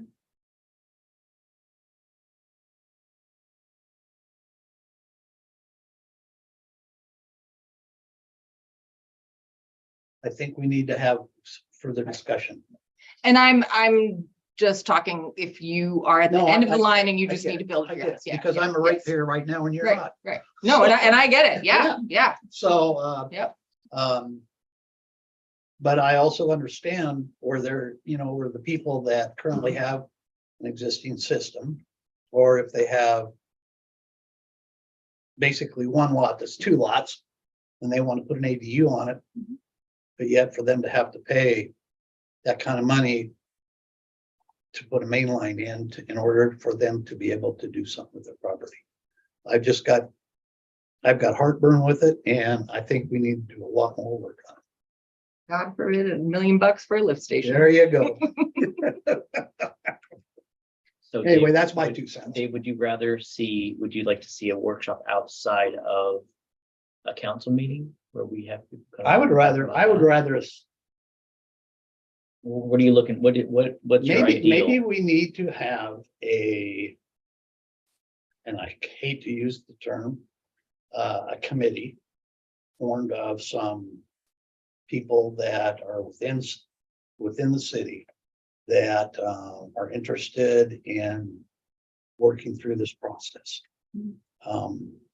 And not only address that issue, but also maybe somebody out there has some different funding mechanisms that they have an idea on. I mean, we have a lot of experience that's living within our city limits. And I think we need to address that, allow that to be able to come in to our decision-making processes. And to do that, I think there needs to be some kind of a workshop that involves that expertise, other than just us sitting here talking about it. There's my 2 cents. Do you have a timeline? Pardon? Do you have a timeline? 7:48. No, it's a timeline as far as when you would like to see that committee established and information brought back to council. I think we need to put it out there, a request, see who might be interested to do that so that we can start that process next month. I'd like to see some kind of a committee formed prior to the end of next month. Now, how that all fits within budget processes and for Carolyn's workflow and all of that, and Ben's planning commission stuff, I'm not sure. But I may have just thrown a big monkey wrench in. You know, that all those strategic plan that we went through with all that list of things? Yeah, I know, I remember that. Yep. Yeah, all Something's 2 getting days kicked worth. off. Yeah. Yeah. Any other comments from any other folks that sat in? Had a chance to review? Oh, I think that we needed to have a further discussion based on what, I mean, I was only at one table, most of it, I was in the back, and then I walked around and kind of tried to talk to a few people. And there was I think there were people who came in that there was confusion about some of the finer points of what was really being presented, which I think everybody who I heard speak did a good job of trying to diffuse some of that, but I still think we need some more discussion. Can you elaborate on where the confusion was? Well, I actually had one person come in that was, they're outside of everything. When they followed the flow chart, they absolutely didn't meet any of the criteria and was no all the way through, but they walked in ready to fight about the fact that they were going to have to pay to bring sewer up to way up into the corner of city limits. It's not close right now, and the plan didn't show up being close anytime in the real near future. And they were looking at developing a lot, and they got the flyer, and maybe they didn't follow the flow chart right when they looked it up or whatever it was, but they came in just not with a different idea of what we were talking about. And it was it was an honest thing that we were able to look at and figure it out. But that was one of the things that specifically was like, they walked in totally not, they thought they were in a different spot. Well, that was the point of the workshop too. Right. An immediate workshop, just so that we can. Right, to do it right It's now. kind of crossing off some of the confusion. Yeah. So that we can No, and I closer- appreciate that. closer to I absolutely appreciate that. And I appreciate the flow training, follow it where you end up. I think that was really good, but. And I agree that I really like that flow chart. The ordinance changed as well from when the flyer got sent out until what's being presented to you today. So, staff have heard concerns, gave it lots more thought and made a number of revisions. So I would expect that there is conflicting information from what was presented to the flyer to what's presented today. One of the things that I was hearing a lot at my table is that this issue is interrelated with the rate issue, and there's not enough information about the rate issue and the impact of not doing this on the rates. And so it may be something where the committee, or however the process moves forward, is having those two things discussed at the same time. And so I don't think that the rate study right now is considering adding all these extensions to it and setting aside funds so that individuals don't have to bear the burden, that the collective would bear the burden. If that can be added to the scenarios for rate studies, so that can be presented as an option for you moving forward. There's still the option of not doing this action. But if this action were to occur, that concern about how am I going to afford this, whether that's financed over time or paid for right now, how am I going to afford this? And again, my vision of the committee is not to sit and nitpick why we can't do this. Why can we do it? Or how can we do it? How can we do the things the city needs to do in regards to our overall projects and still be able to live with each other as neighbors and as city residents? So What council members want to be on that committee? I will be. I will be. We're the two here, so. No, but I absolutely. And I'm happy to be on it after January, or after the election. Bold statement, Pat. I'm the only one that's in the voter pamphlet. I think you're gonna have to live with me. Ah, that's all right. It's good stuff.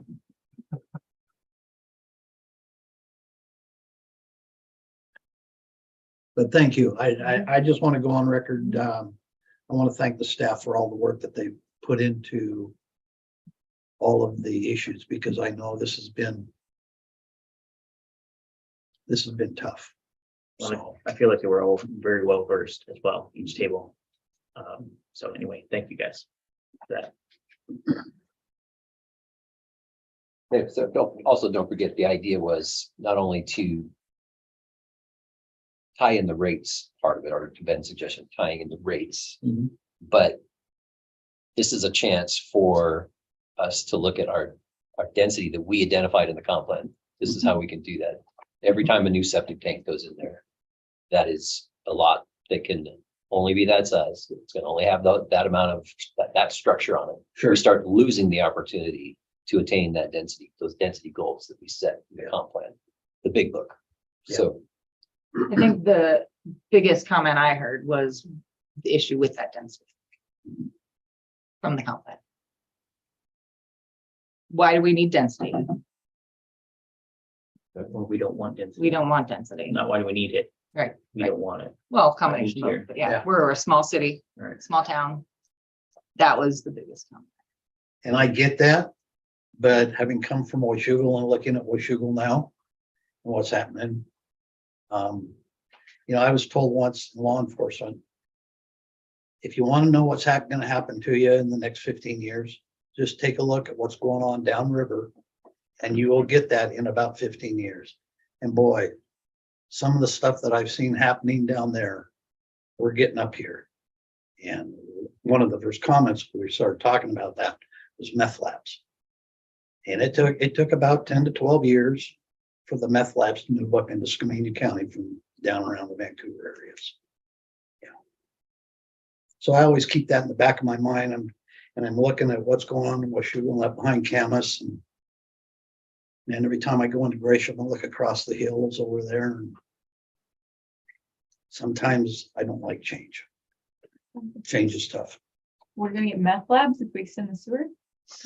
Now you can Go back to sleep, Carolyn. No, but what's the, so I guess what's the question? So like the increased density will bring. Yeah.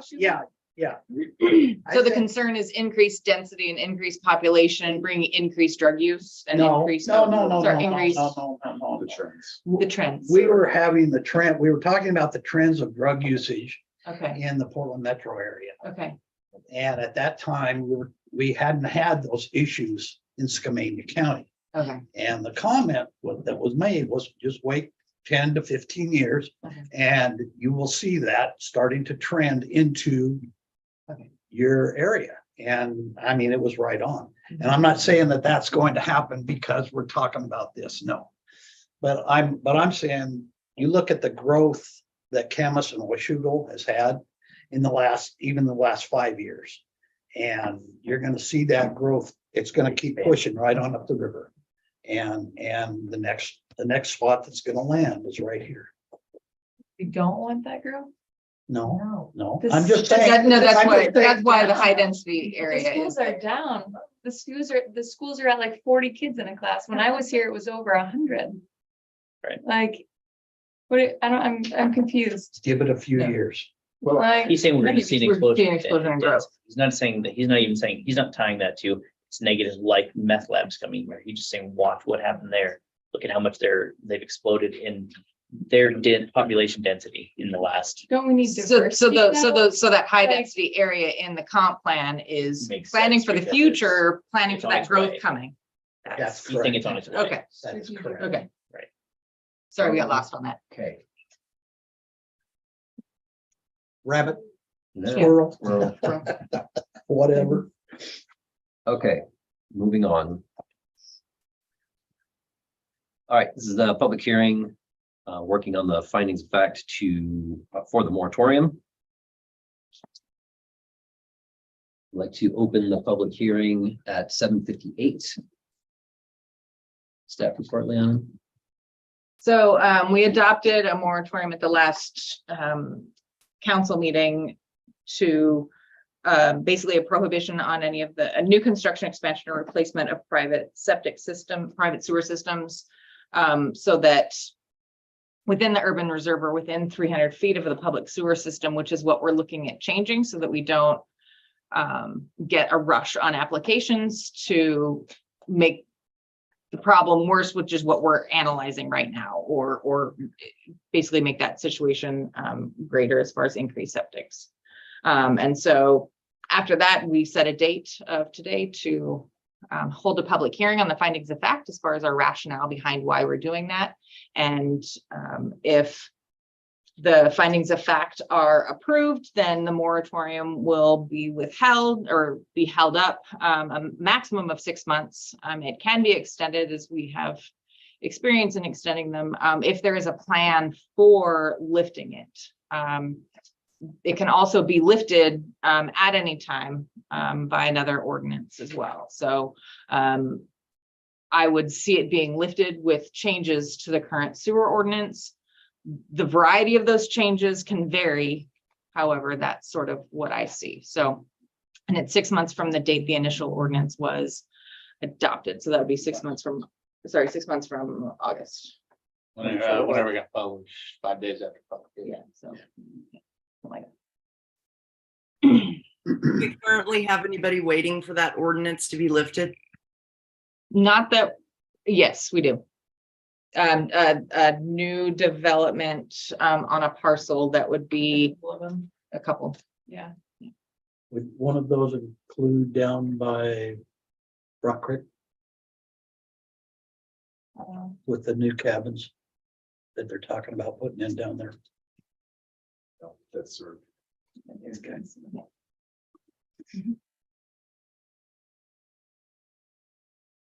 When you say new development, you mean the one that's stalled out as well? Yes. Yeah, Yeah. yeah. And the applications are on for vacant lots is what is currently being held up.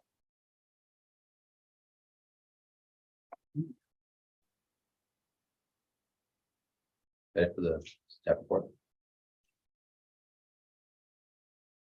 All right, this is where we solicit comments from the public. If you would like to speak to this matter, please make sure to wait for to be invited to speak. Make sure that you state your name and where you live, and then also I'd like you to keep your comments to 3 minutes, please.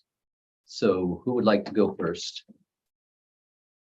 Make sure you state your name and where you're from. Rick Jessel Stevenson, the moratorium in the 300-foot extension of the sewer line. Are they both appropriate to comment on now? I'm still not clear. Just the moratorium at this point. Just the moratorium. I am not in the position of having need for the moratorium lifted, but I do know people here who, if they had to run a sewer line to their property, could not do it. Essentially, their property stranded. They can't build. They have a lot of money into it, and it's just destroying property values. And I'd make the same comment about the 300 foot rule, with the, being on the sewer system instead of replacing the septic tank. Nobody in their right mind who's doing due diligence is going to buy a house in any of the area in the urban reserve. Again, that doesn't affect me, it'll affect my son because I'm sure I'll be gone before the septic tank fails. But I mean, it destroys property values. And if you want a high density, a place like Camas, you're destroying what brought a lot of people here. For years, I stayed here because I enjoyed a small town feel. I enjoyed not having many people around. I enjoyed knowing all my neighbors. You're destroying the culture and the desirability in the long run. Also, let me say that I agree with Dave, some sort of committee, because I was really quite anxious and uptight and really got amped up about this because I didn't hear about it until after the meeting. I got the mailer on Thursday and then I put it aside and then I read it and I said, what the? And then, I didn't know anything about it and I got really uptight and a lot of people got really uptight. So I would agree with Dave, gee, let's do a little community education. I'd like to hear about the bonds too. What kind of financial position? I mean, you say, well, we need the money. Well, you sell bonds. That's what most cities do. And maybe you're over subscribed. I don't know. I'd certainly like to take a look at it because, all of us have an interest in finances, our own personal finances. And it's very hard to read from the budget report exactly what's going on. But it needs somebody to explain it to us. Thank you for your time. Thank you, Rick. Who's next? Anyone else? Well, I'm Tina Van Pelt. Go ahead. You talk about growth and tying up property because you want multiple family lots. But the people that are going to afford those lots are not young families that are coming here with kids. Because the cost is going to be so high to run sewer to these outlying areas that you're not going to grow your schools.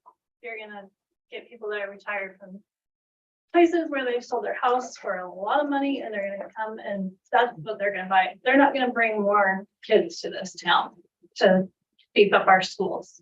If somebody wants to buy 2 acres and put one house on it, that should be perfectly fine for them to do without the burden of spending $500,000 to $600,000 to bring a sewer line to their property to raise a family on.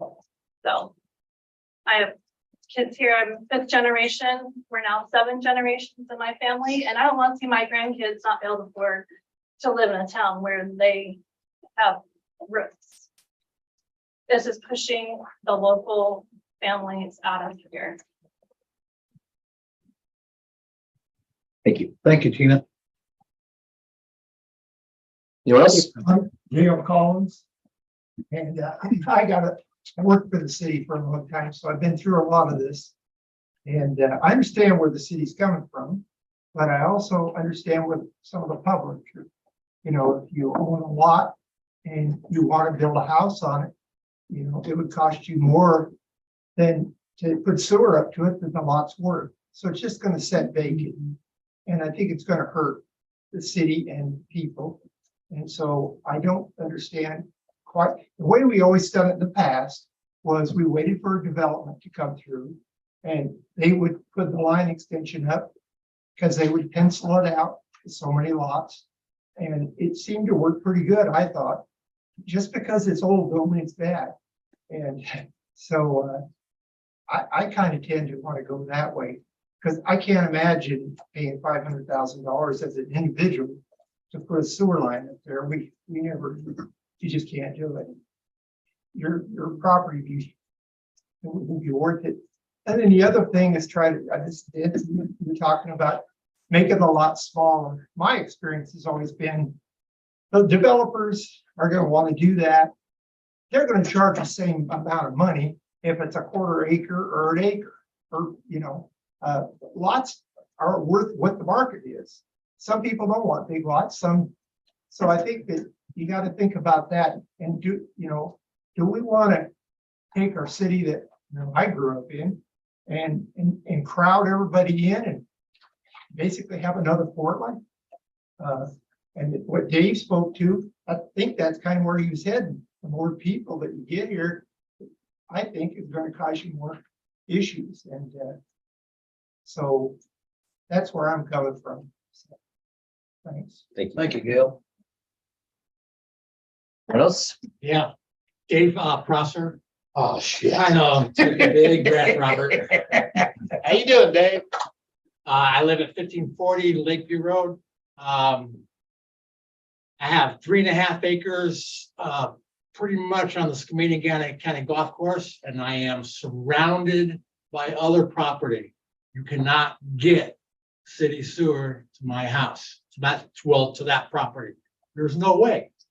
It would cost me, even if you got it down my little road, it would still cost me $80,000 to pump to your septic, to your sewer system. I've got 3.5 acres. To me, it makes no sense for if somebody has enough land, to put a septic system in, it sure is a lot cheaper than hooking up to the city sewer. There is no reason why that person should have to, why you would have to force them to actually spend more money to pay for something that you put on the table. We will pave the If road. you- Come you know on, what? Dave. You know what? If you want to have people pay for it, right? Go down and look at the port property, right?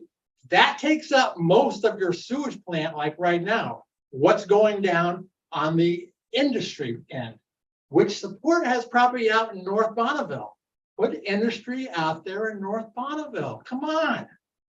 It's like perfect sense, right? Develop the waterfront as a waterfront. So anyway, I don't think that I don't think it's right that you try and force the little guy, because we were all little guys that moved here. All little guys. We didn't come here with a bunch of money, a big bank, but we bought a piece of property. We decided that we're going to build a house, put a septic system in, and do it as cheap as we could, because that's the way it is. But don't force us. It would cost me $500,000 just to run your septic line, your sewer line up close to across the street. Then it costs another $100,000 to get it out there. That's an expensive flush. That's expensive. So anyway, at some point here, I'm going to put my application in, and I'm going to want to put my septic system in. Thank you very much for listening to me.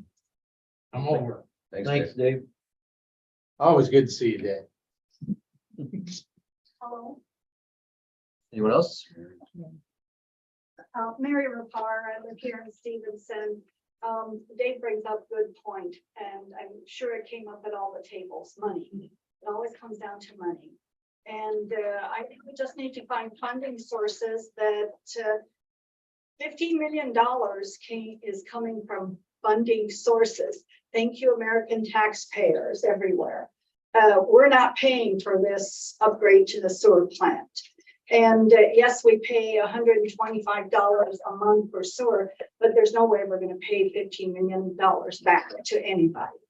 And so I think I see where the city is going, but maybe trying to, whenever we do a road improvement, include all those things like we talked about, putting in broadband, putting in sewer and other things when the project is being done. And that might save everybody some money. Connectivity is a different issue. And I think we can find money for that in other sources. In the ordinance, when Carolyn was speaking, she mentioned availability and failure. I wouldn't like to see availability and failure. I would like to see and or failure. We have some very old septic fields here in our community. And everybody says, oh, my septic field is good. Well, if it's 40 or 50 years old, and maybe not. Yes, you had it flushed every so often, but is it actually good? Is your septic field doing its job anymore?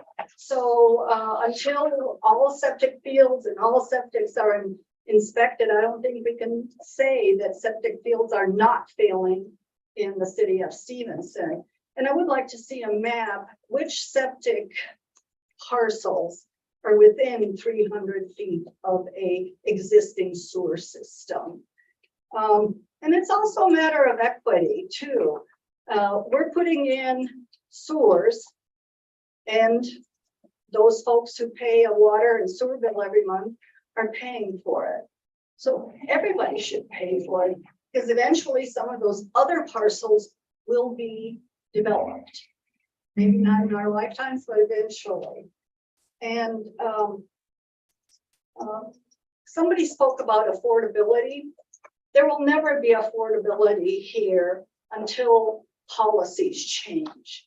If you build more houses, people with money will buy them, not the people who can't afford them. So until we have actual legislative policy changes, there's no way we're going to have affordable housing. We all know that, but we keep talking a good talk, but that action is never going to take place.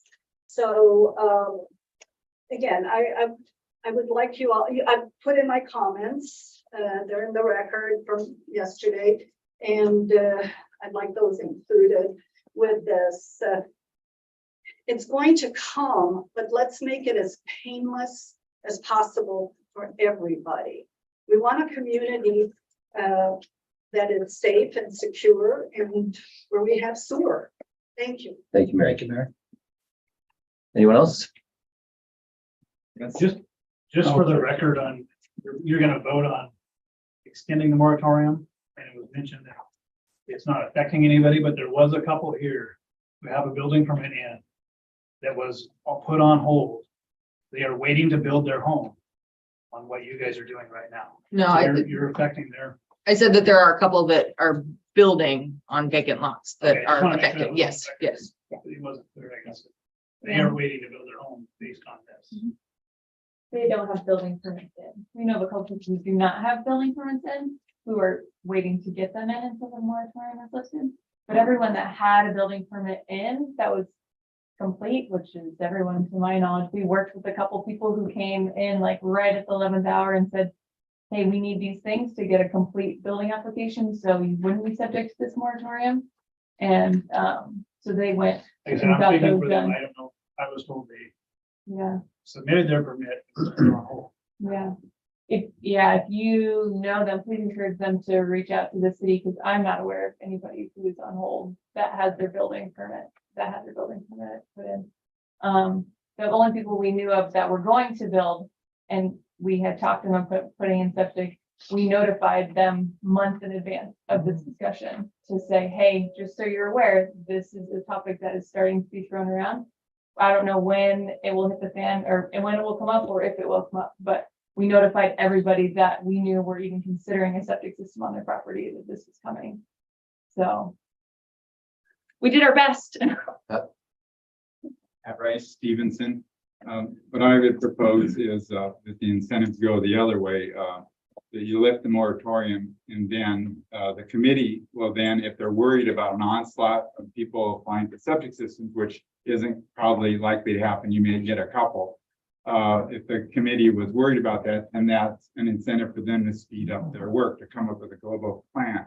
The problem I have with moratoriums is that there's no environmental reason for it. The biggest, when I did a public records request asking for any system failures in the last 5 years of septic systems, I didn't get any records unless I missed them. I mean, there weren't any failures in the last 5 years that you could show had done environmental damage.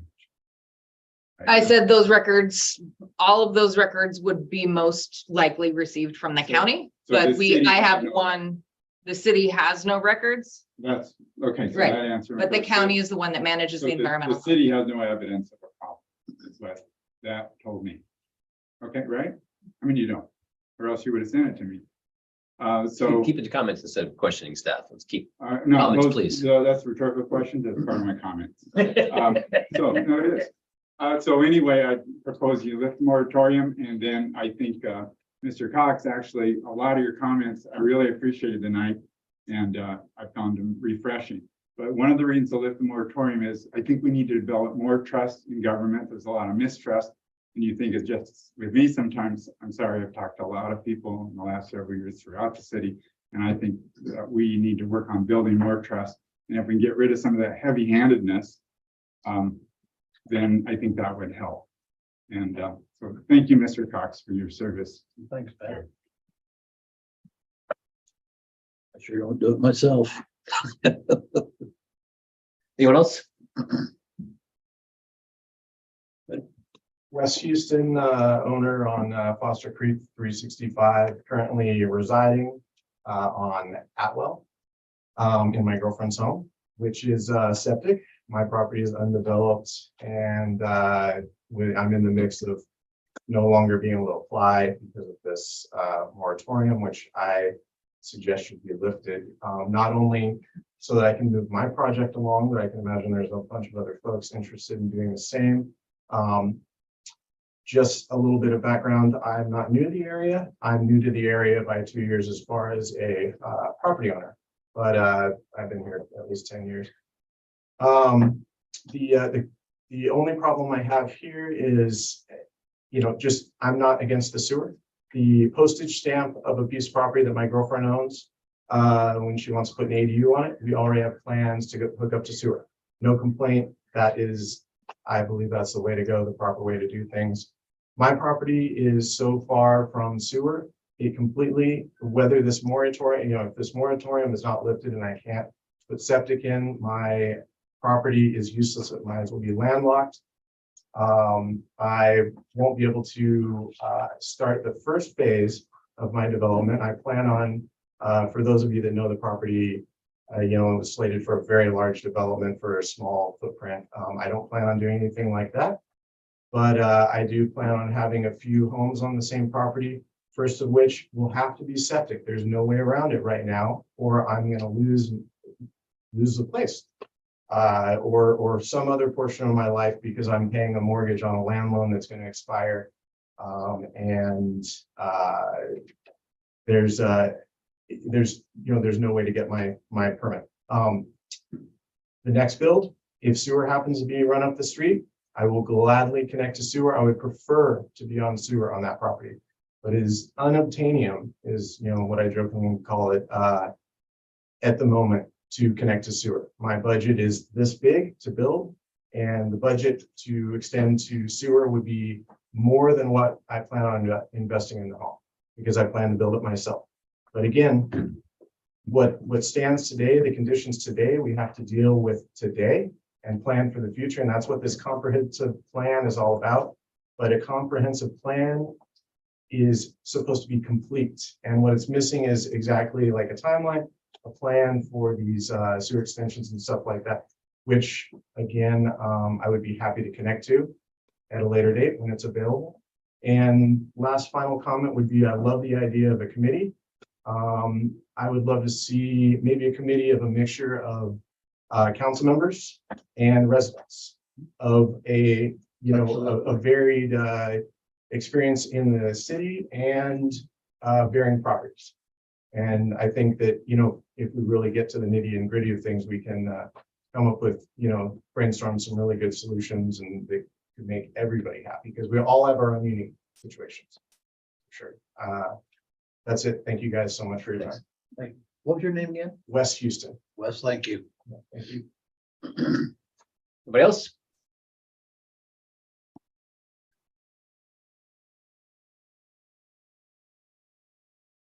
See anybody else's hands? All right. I'd like to close public comment at 8:21. Council.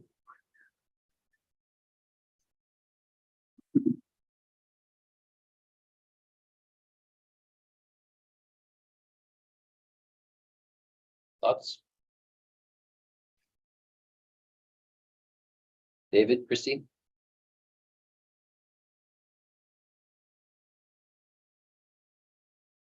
I can tell David's thinking. I can tell what Christie's doing.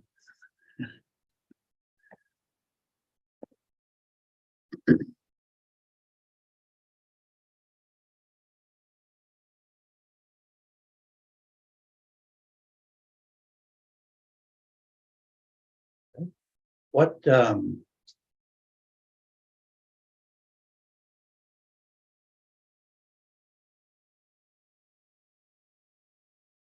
You have to adopt findings of fact. That's what we're doing. That's what we're discussing. Council's discussing it right now. um, Mary, you just can't hear. Sorry.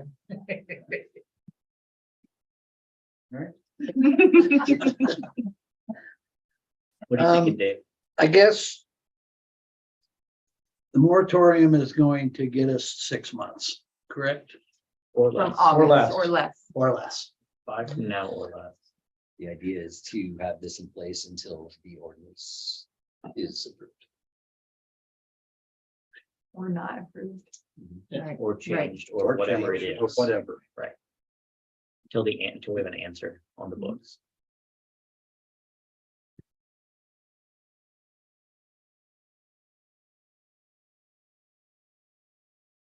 So 6 months is, 6 months is February. Right.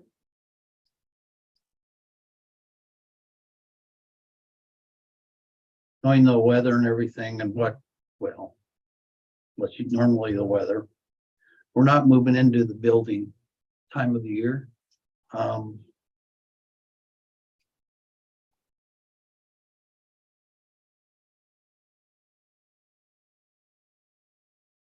Yeah, I'm gonna go out on a limb here, and I don't think that we need to implement the moratorium right now.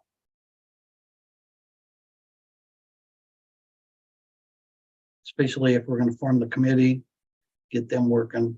I don't know of any big developments that are coming in. About 2 septic systems, 2 more septic systems.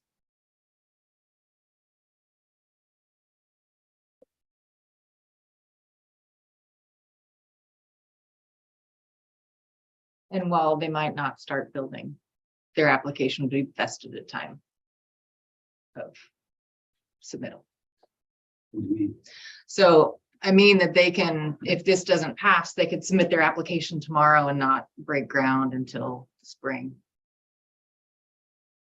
And they would still be able to build a septic. Even if the code changes between now and then.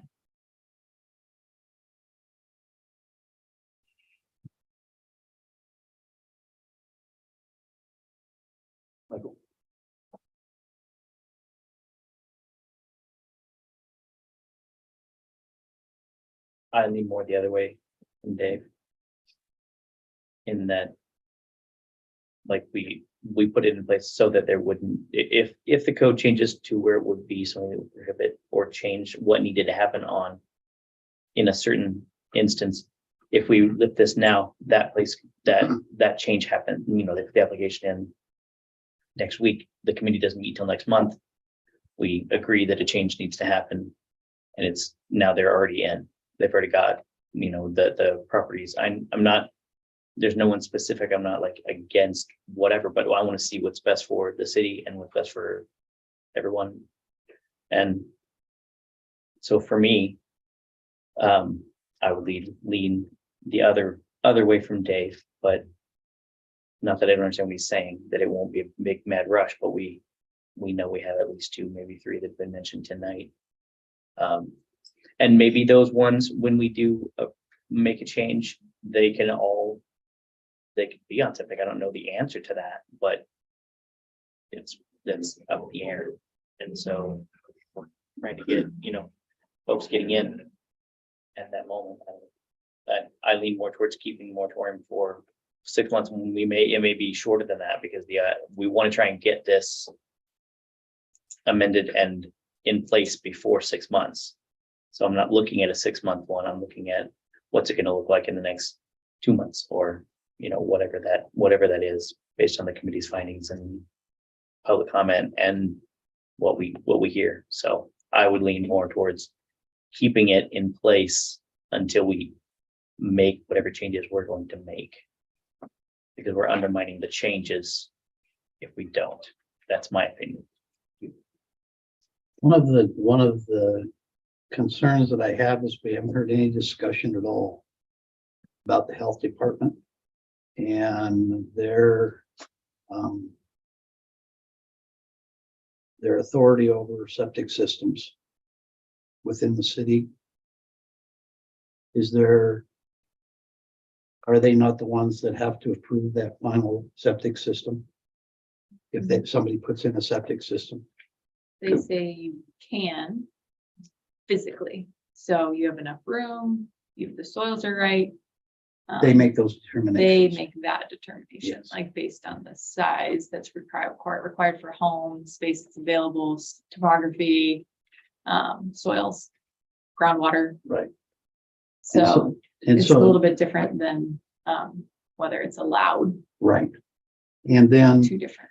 so basically what we're saying is that we're gonna keep these two homes, for lack of a better term, from being approved by the health department to be able to have a septic system on their property. We are going to keep them from installing those, and if they do install them, then those systems will last however many years. And pardon? 50 to 100. Yeah, 50 to 100 maybe.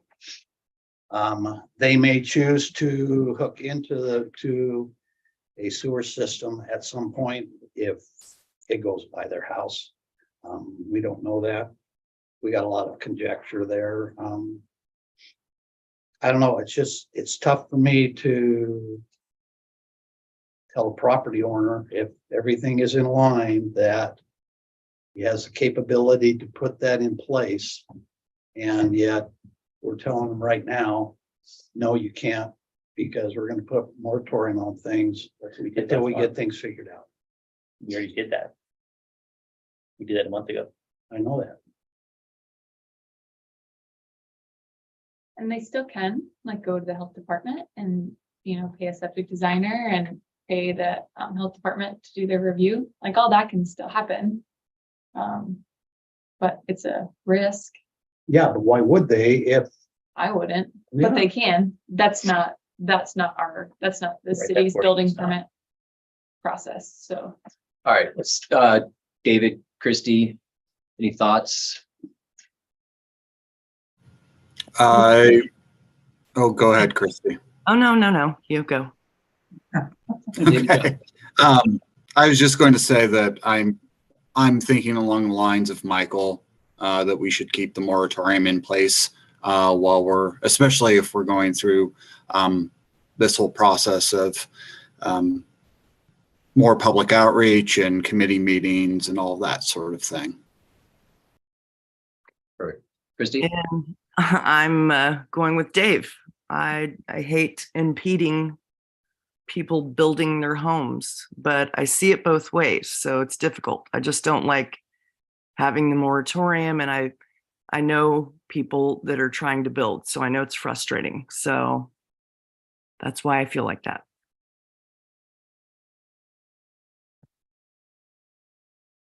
All right, for those of you that, the two of you, I would entertain a motion.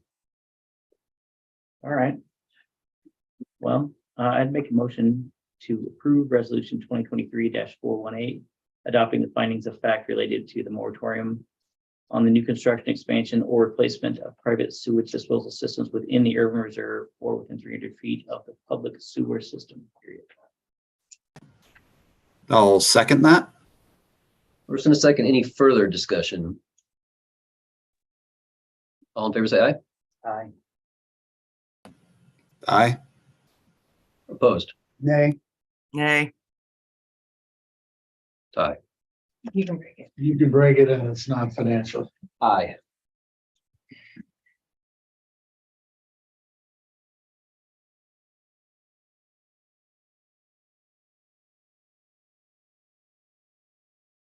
All right, approved for 6 months.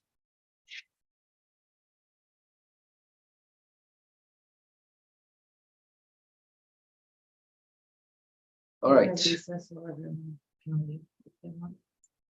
Uh, I have a feeling that most of you were here for that. If you're more than welcome to stay. Yeah, I closed it already. But if you'd like a chance to bug out, this would be a perfect time to do it. We came to see the moratorium lifted. He's taking those comments. Oh, he got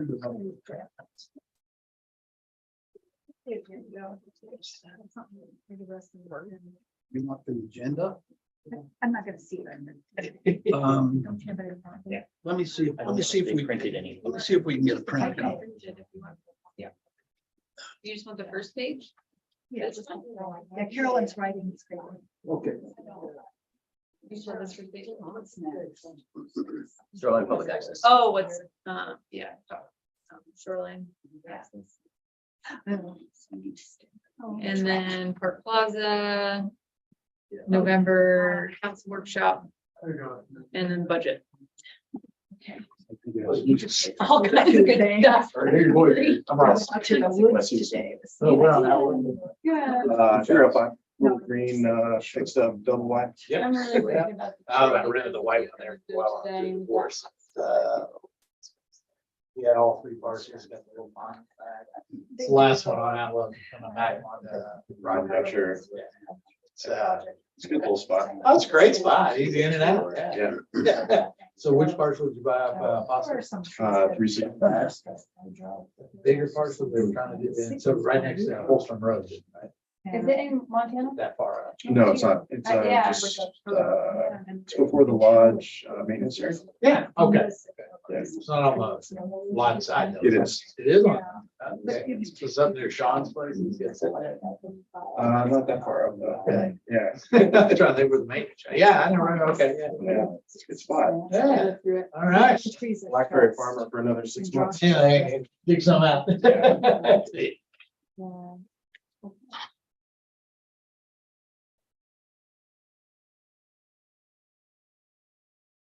Ben, Okay, I am passing around a resolution that didn't make it into the online packet. This would sit at the front of the draft shoreline integrated public access and trails plan. This is the project that we had funded by the Department of Ecology to start more proactively providing public access to shoreline areas. Shoreline areas, again, are 200 feet of Rock Cove, the Columbia River, and Rock Creek. And so this planning process had been in place, and it has played out with a recommendation of approval from the Stevenson Planning Commission.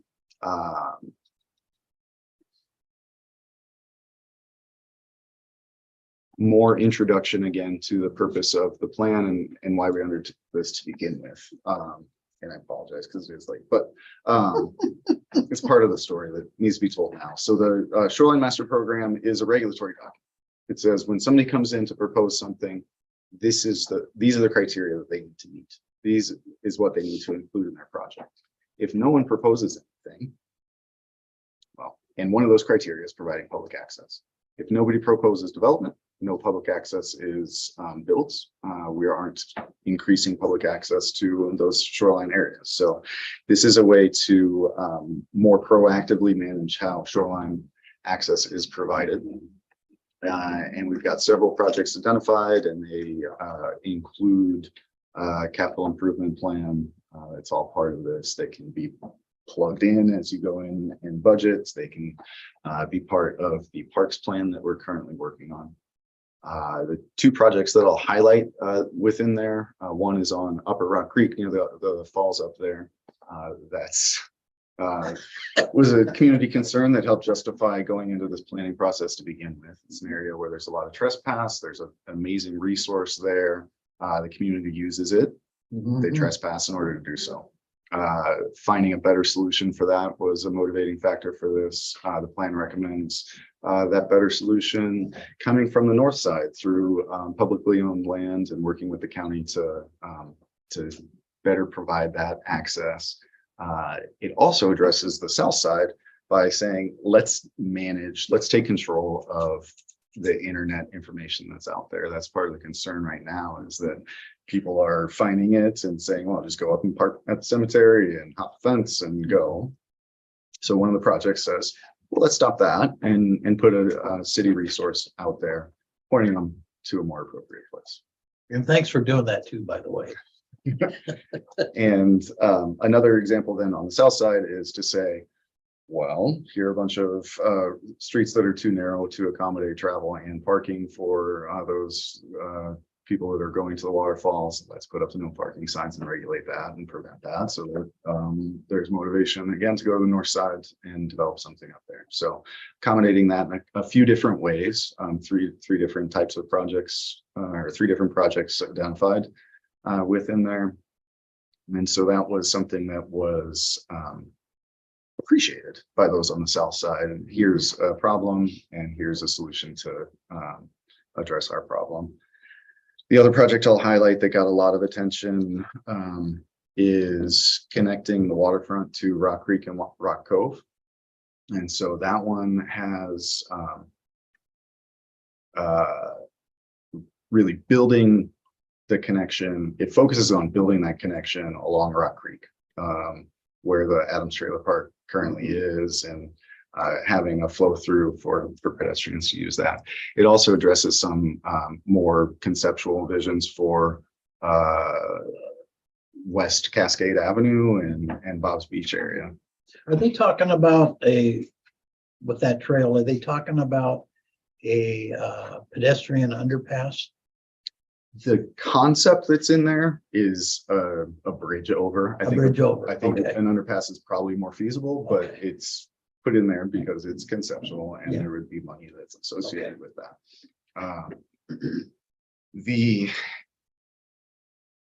The public gave this part a lot of attention because the linear feet of a trail across Bob's Beach was about the same as the linear feet of a trail across the Adams Trailer Park.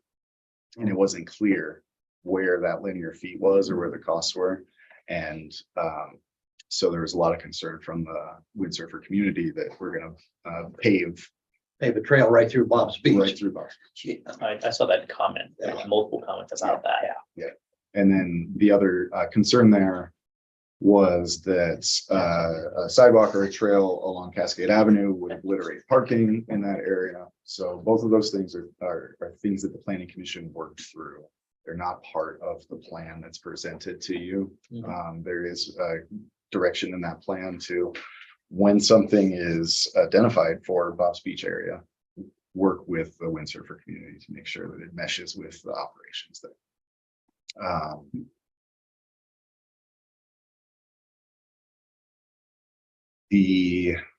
I'll leave it at those 2. So those are all presented for you.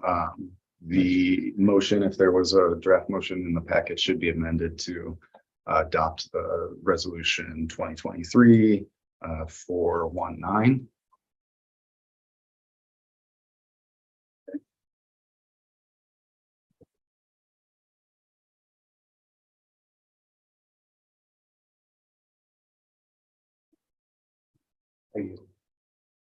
I'll move to adopt resolution 2023-419, resolution in the city of Stevenson adopting the integrated shoreline public access and trail plan as presented.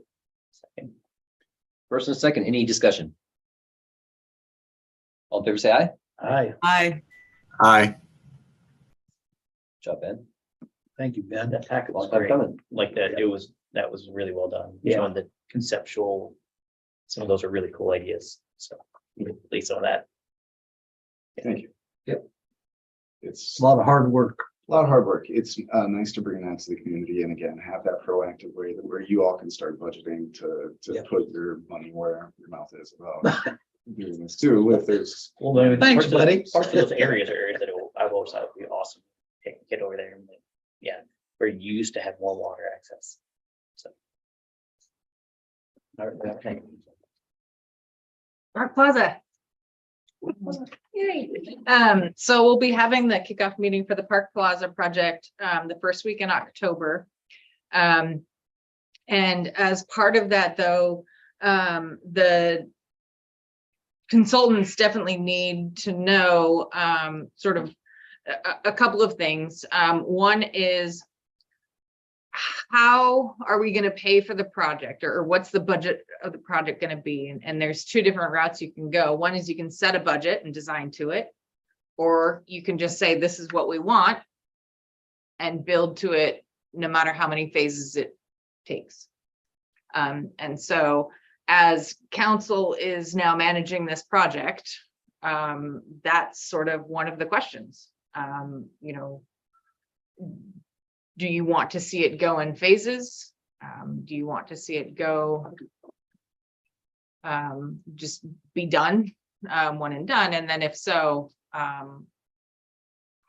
what is the budget that you see for that project? Here's my take on it. Right. Are you ready for a take? Sure. Since I've been kicking the dog all night. When we started the jail project, it was like, we had a bid of, what was it, 1.2 million. We ended up at 8 or 10 years later at 8.9 million or something like that. I'm for saying, okay, let's get this done and get it done, rather than do this phase and then, okay, we're going to move to this phase then, which is going to means that the cost could be twice as much for the next phase. And I don't like that kind of finances myself. There. So I would agree. I mean, understand that the longer we take, you know, if we do phase 1 now and then phase 2 in 5 years and phase 3 in 5 years, that prices are clearly going to go up. But at the same time, where are we getting funding for any, if we're going to do it all in one chunk? The whole idea of doing it in phases is because we don't have the money. You don't have the money to do it all at once, like, right? Like that's the concept kind of behind that. We're designing to the end goal, and the end goal, we don't know the answer of how much that's going to be right now. Even if we did it all in one piece, we don't know what the end, if we tell them this is what we want it to be, we don't have the upfront for that today. So we could probably get $1 million through a federal request. Mm-hmm. I figure $1 to $1.5 million through the through RCO. Can we use the work group? Sorry. I don't know. I don't know how successful we would be with a state direct request as well. I know they asked for 1.5, got 150, but in talking with Representative Waters, he sees a variety of price ranges for projects. Mm-hmm. So not to say that 1.5 million could also be asked for there. Right. Can we use tourism dollars? Yes. Depending on how, I'm 95% sure we can use tourism dollars. And I understand So you squeeze the balloon and. well, we have means there's- that in reserves for the tourism funds. And so that, and it is for capital facilities, is set aside. So, and I can definitely see it as a tie into that. And then in talking with the SDA, they haven't done any solid fundraising, but they currently have access to about $75,000 to $100,000 in additional funds, but they do have $100,000 specifically in hand for the construction phase. So that's another, $200,000. I could easily say $500,000 from the tourism fund, if not more than that. But Right. I'm not So against doing it all, like saying, we have X amount of dollars, but the idea is if we know what we want, then I I have a hard time going, we know what we want, we need to find out how much that costs. Yes, exactly. Like when we know what that, if we, I don't want to. So- so there's- Like, let's build it, let's design it to 2 million, just throw a number out, design it to 2 million, but we don't get what we were looking to get out of that. You know what I'm saying? This is part of the process with the, what is it, consultant, Mhm. that we're calling them, is to do more public outreach. Right. And so if council has a set budget in mind that they don't want to go over and they want to build it all at once, you don't want to go out to the public and say, give us your aspirations. They're like, hey, and then why didn't you build it?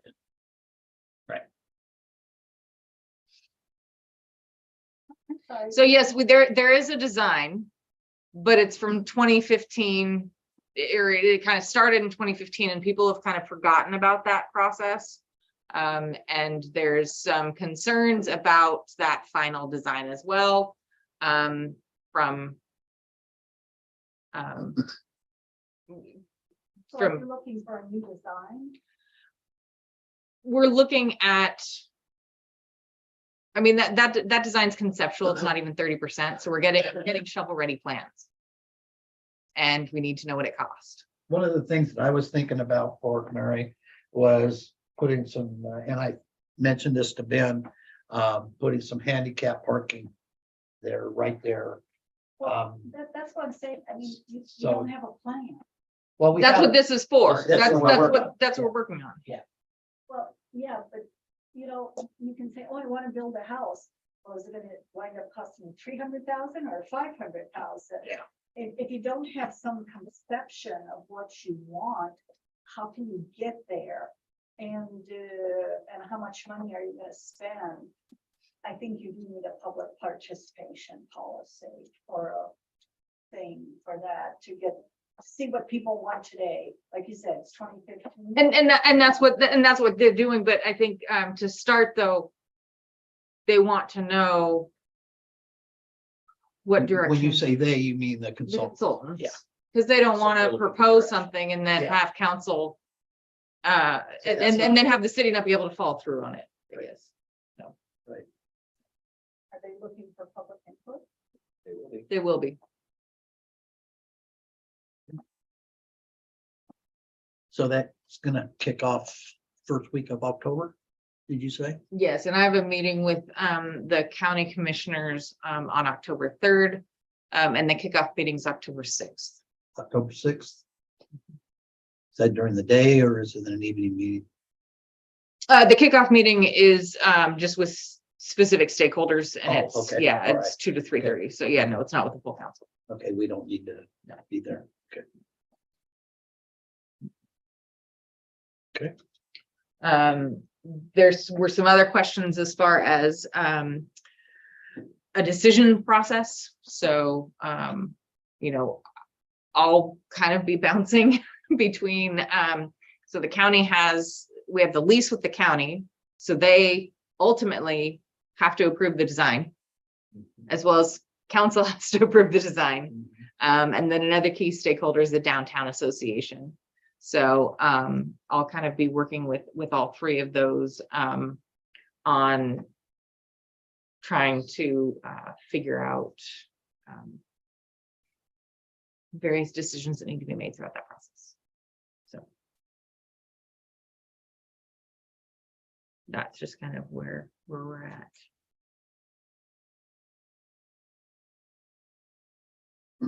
So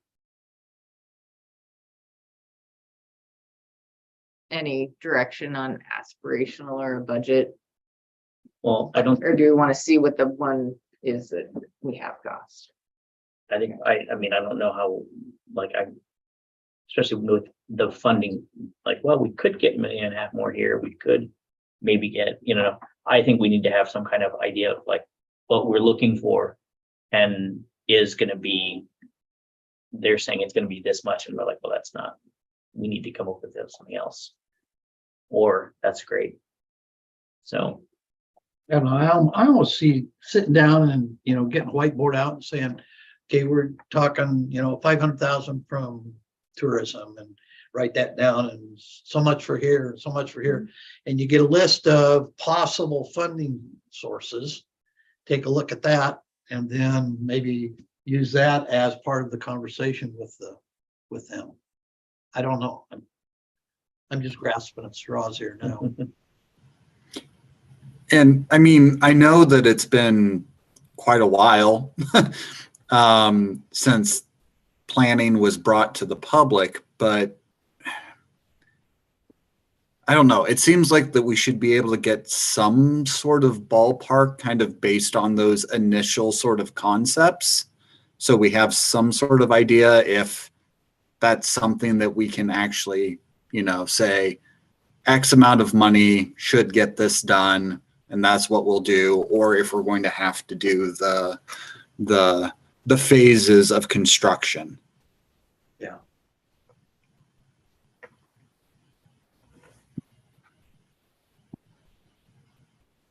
Yeah, I don't So feel like we have enough information to really make that type of decision right now.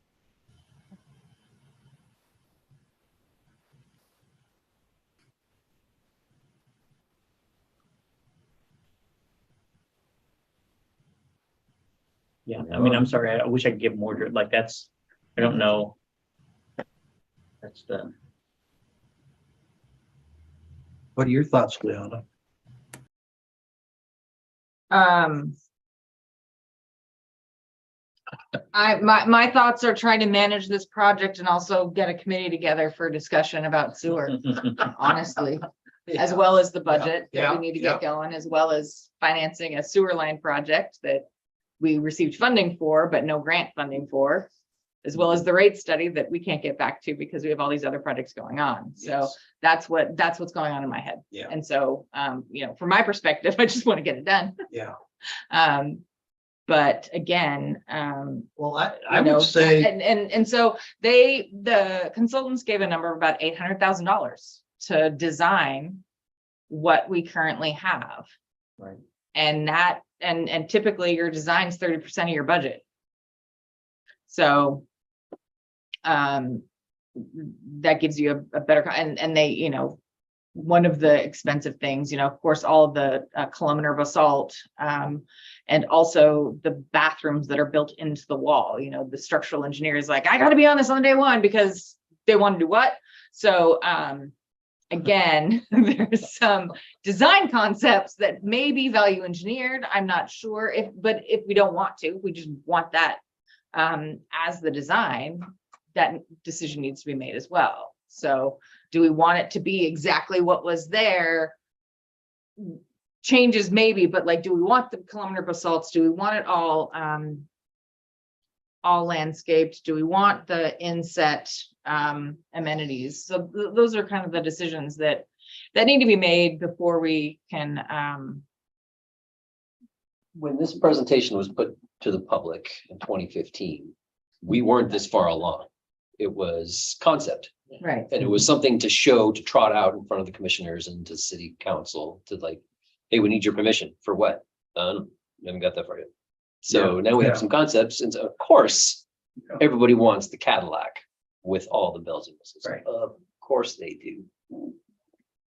But now that we're further along and we're actually getting down to the nitty gritty of what it's going to cost and what we're going to get for it and how long it's going to take. and if- inflation has gone up. if the city administrator over having to balance this project over the next 15 years. Yeah. Then it is time to take another closer look at what, all right, public.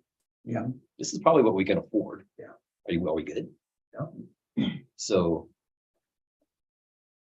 personally, I say build what we want the first time, but it may not be that project. That scope. Yeah. It may not be that fancy. No, we can get some of the components that have been attractive all along. Yes. The courtyard that could potentially hold a farmer's market, a water feature of some kind, a place to potentially put in a tree. It might not be the entire lawn. Right. It might keep the steps, but amphitheater that we could actually use. So that's a dig. But I think that given the opportunity, we'll find, because we have never been this far along before. It's never been rubber to the road. This is the first time. So I have a feeling that when we start working on the design, it's not going to be that.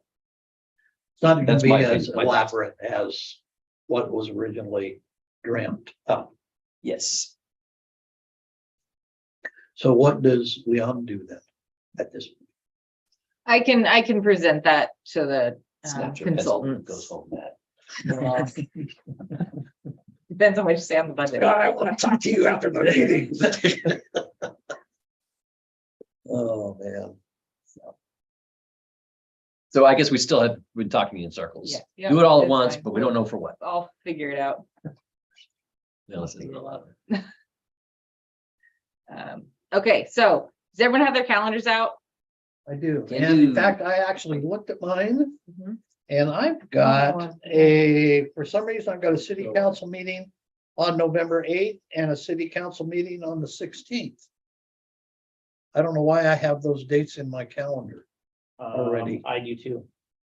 I think it was 16th. because of originally, those were the dates that we chose. We talked about it. Yeah, because Oh, of, look at that. because of Thanksgiving. Yeah, we all went through that was a couple months ago, we all went through our calendars. I don't know if that's still Is it not because of Fair Board? What's that, Christie? I think it's because of the Fair Board. Yeah, I think I moved all of the dates except for that one. I think I kept that one, knowing that I wasn't gonna change it to Thanksgiving. Because I also have a council meeting on Thanksgiving. So Christy, does that November 8th still work for you, or is Fair Board still meeting in November? They are, but I think I'm gonna step down so we can do whatever.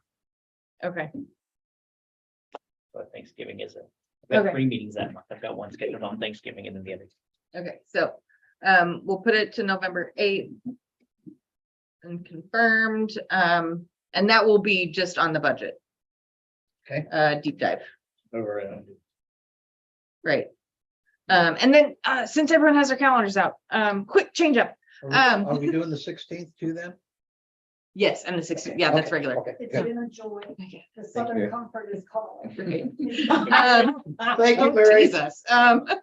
So let's see, I'll swing by the joint fire meeting next week. Next week. yeah. There is a commissioner that will not be able to attend, so I am looking at the first 2 weeks in October to see what everyone's availability is, and I'll send out a doodle poll to the commissioners as well on that. I'm good on either the 5th or the 12th. Okay, so can't do, no, so October 9th and October 12th are out, by the way. Okay, well, Okay, how about the 5th? the 5th works for me. The 10th doesn't work for me, but the 5th works. And I know one said the 10th. I'm just throwing it out there because it's that week that nobody else can be there. October works 10th for does me. not. What was that? 5th is The what we're 5th. looking at. The 5th works for me also. Ooh, we're coming together. I think the I'm in. Oh, 5th David? works for me. Yeah. For you? I don't have to go to it. No. Can I get some other backup dates just in case the commissioners can't make the 5th? I can't do the 12th. That's my only. How about the 11th? The 11th. That works for me. I'm good with the 11th. Mayor? I'm in. Yeah, David? I had the one requirement. Yes, the 11th is good as well. Okay. Sweet. If there's any other issues, I'll go from there. And then you'll let us know which date Mhm. for sure? Okay. Yes, I will. Oh, that was easy. Okay. All right. Let's see how this one goes. And that's how you do it. Okay. Yes, this is like some sort of punishment for having super short meetings 3 months in a row. Yep, are you ready? So what can I do to help you get before we go any further, get the committee going? What would you like me to do? Do you want to? Really want to start that with this agenda that's still hanging? I'm like, can I talk to you tomorrow? Okay, okay. Because this just reminded me of the fire stuff too that got thrown on. So Okay.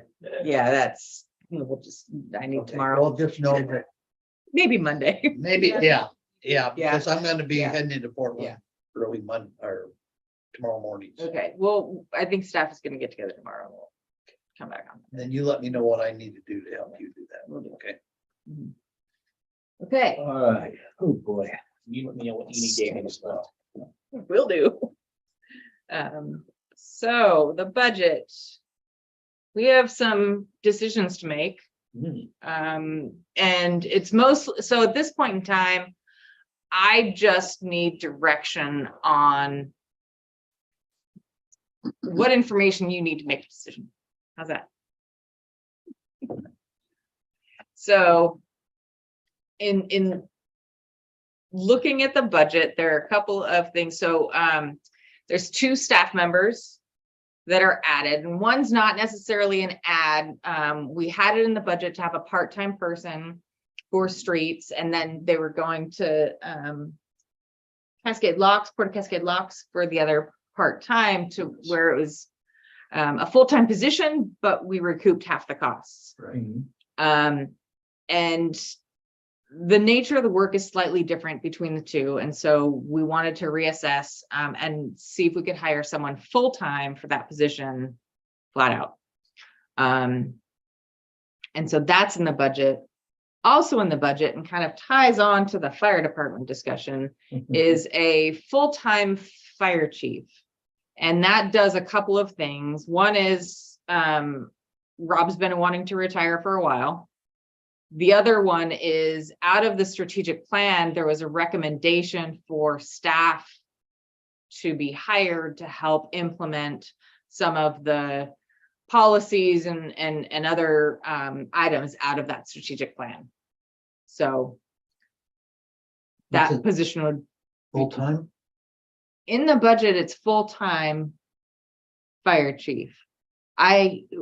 In talking with staff, it's been a challenge to figure out how to make that a dual purpose position, like part-time chief, part-time, whatever.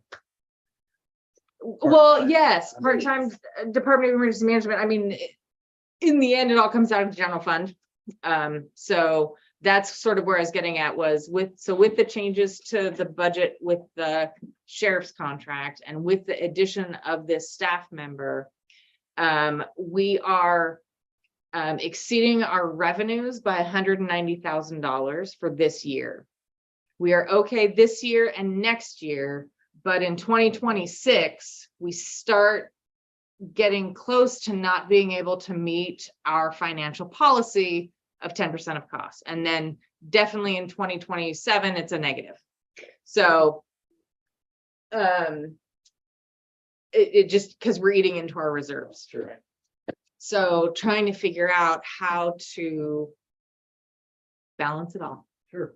And with that fire chief position, there also, I did not put any cost reimbursement for Fire District 2. The other question that I have, regardless of if it's just, so let's just say it's just a fire chief. In talking with some other neighboring cities and city managers, $200,000 is about the going rate for salaries and benefits for a full-time fire chief with experience. And next question is, do you have enough to keep him busy full-time? Right. So What's that? or her. So the question is, Keep the old guy. right. So we need to make sure that the job description is something that people can do, that we can hire people for, and that we pay them enough. Yes. So. Was Rob out? He wants trying to to- join. he's been trying to. So, again, that's a bigger discussion within the fire. Yeah, I think we need to have that discussion with the fire. Right. But I just, I saw it in there as a line item, and I was like, I bet you we talk about this. yes, that's one of them. Sorry, I'm pulling up the note of. I don't know if there's much that we really need to discuss about the budget. Well, no, so again, just things to think about. Those were 2 staff changes. items not included include an undergrounding plan, which would be about $100,000 to get 30% plans.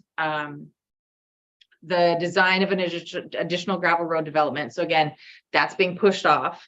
In the CIP, we had Ash Alley to be planned and designed this year, and then kind of constructed designed in 24 and then constructed in 25-ish.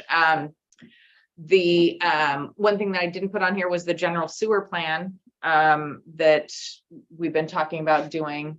That's not in the budget. And I think we estimated like $80,000 for that. It's kind of a general-ish. And so that's not in the sewer budget. And then we also have Cascade Avenue utility upgrades and the Public Works Board loan. That project is not in the budget. That we didn't get in the application. We put in documents requesting a distressed rate, which would be a lower rate and a potential grant. We didn't get either, and I haven't had a chance to do a debrief with them. So it's full rates, but it's still like 1.76% interest and no grant. And it's right now it's for that full $2.2 million because we didn't get any federal grant. And that hasn't been worked into the rates study just yet. But that's also not included in the budget. And with those items not even in the budget, again, I already mentioned the general fund. The street fund is short $113,000. The water sewer fund is short $207,000, and the equipment services fund is short $98,000. So 24 for 24.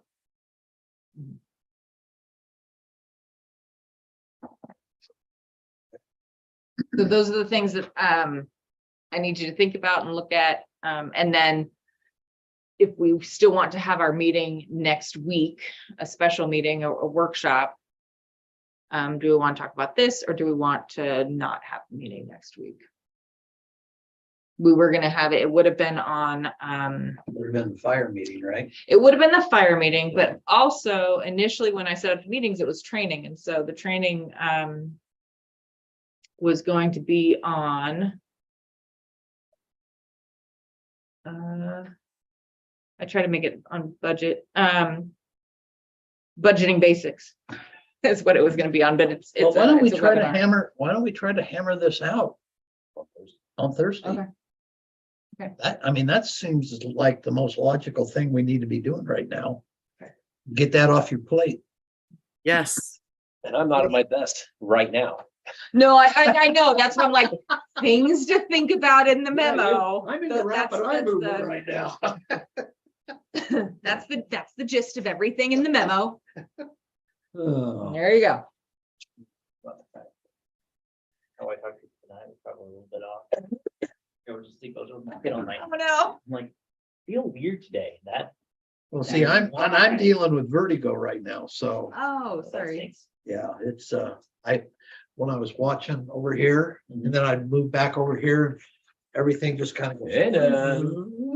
Guess it's all on my left side. Back on that cruise again. Yeah, now it's worse on the cruise. All right. I need my calendar for next week. Yeah, I know. You sure don't. Wow. Because it was going to be a joint fire meeting. So I didn't put it on. What if it's budget? But if it's budget, can you? When is it 6? Yeah. Sure like that sweatshirt. Well, you can sure see her, can't you? That's the idea. She's ready for hunting season. I always see that. Like, Yeah, I think you need to. Listen, you guys driving by, I'm like. I know. It's awesome. Girls. All right, staff report. Men and women. Please keep the time in mind. Need to use Staff my reports. bottle? Next staff report. Go ahead. I feel like we've already had the staff reports. Oh, we. Gosh, seems like it one does. more thing. Staff reports.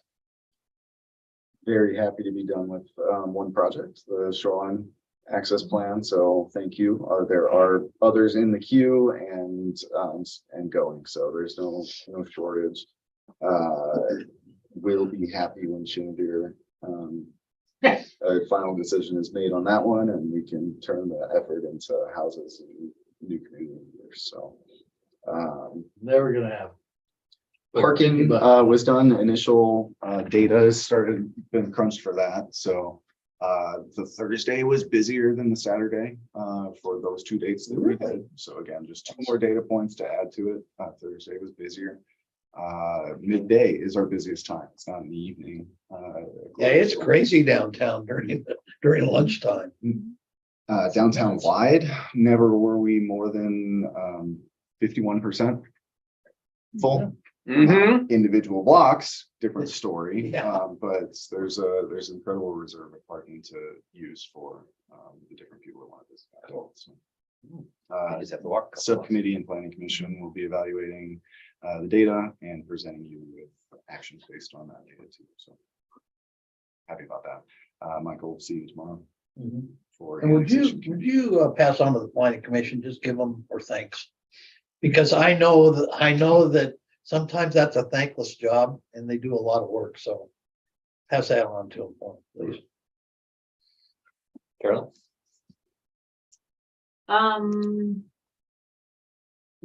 Doing further review of the water capacity plan, looking at the well in Rock Creek.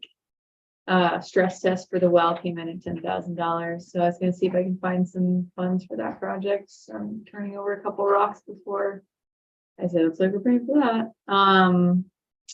Wastewater upgrades continue, pump station project pre-construction meetings next week.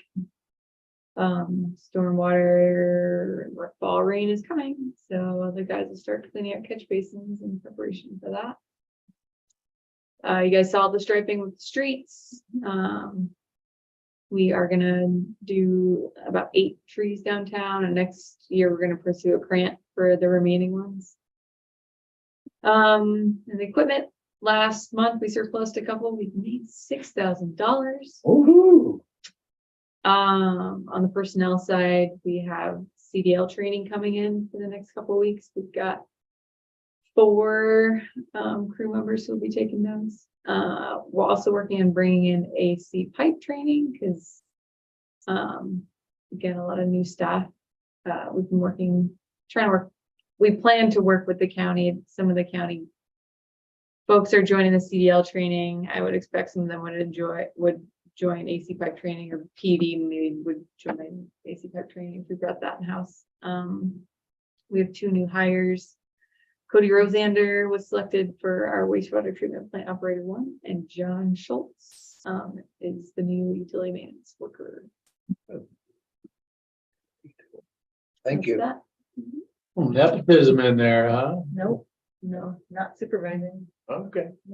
And he's an Kind of jumped on that as fast. No, as I said it. Well, we went through we have changed our application process to where the people reviewing the applications do not see the names or a lot of identifying information of the people who, and so for both positions, the people reviewing them did not see them, and the people that were reviewing the applications were not in any way related to anyone. So Anders was the one that was collecting all of the applications and checking to make sure that whoever applied, like their references. And we ask also, are you related to anyone that works here? And so Honors made sure that if there was someone related, that they weren't on any of either the review committee or the interview team. So we're trying to improve.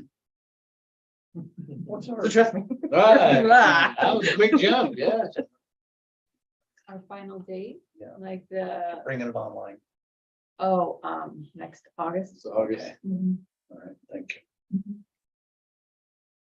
You're gonna get the electrical gear by December? I don't know, but I don't think we ever plan to get electrical gear, but it's No, that was this like May.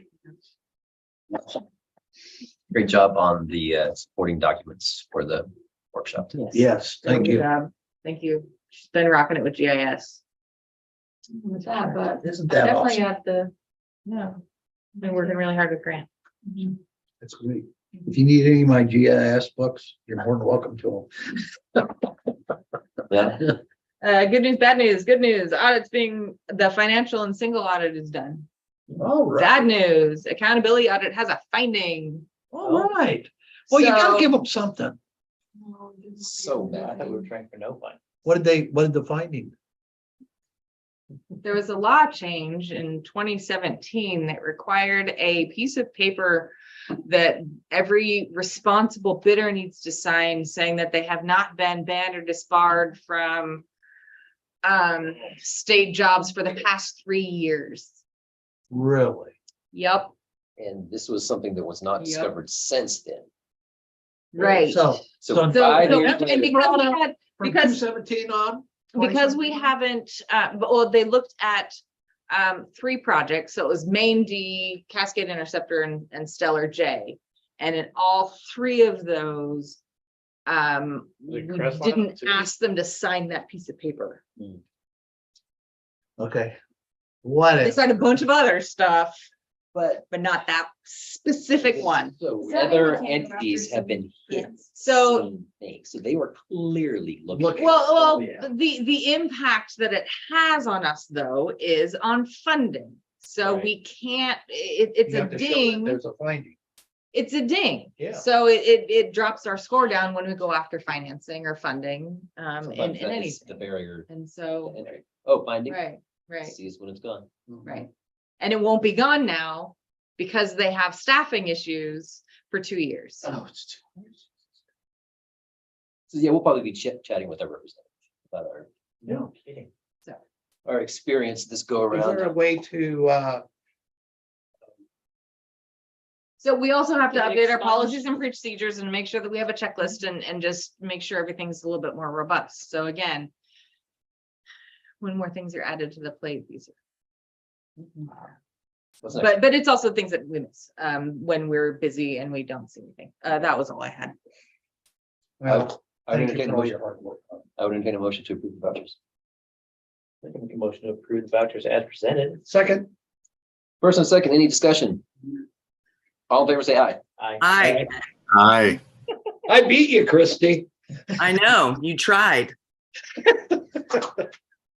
Okay, anything from council for the greater good? And we're still, just so you know, we are still meeting on the annexation. Okay. stuff. So I got a meeting tomorrow with Ben and a couple of guys from the planning commission, so. Perfect. That is And- still happening. It didn't just get dropped. It just takes a while. So, And at some point, we're gonna be meeting on the tourism committee. See, again, things that keep getting dropped is I keep forgetting to send out this applications. So that will be on my list tomorrow. that's all I have. All right, anything that the group would like to see on the agenda for the next meeting? My meeting adjourned. Good night. Awesome. Thank you all for putting up. Bye, with me. guys.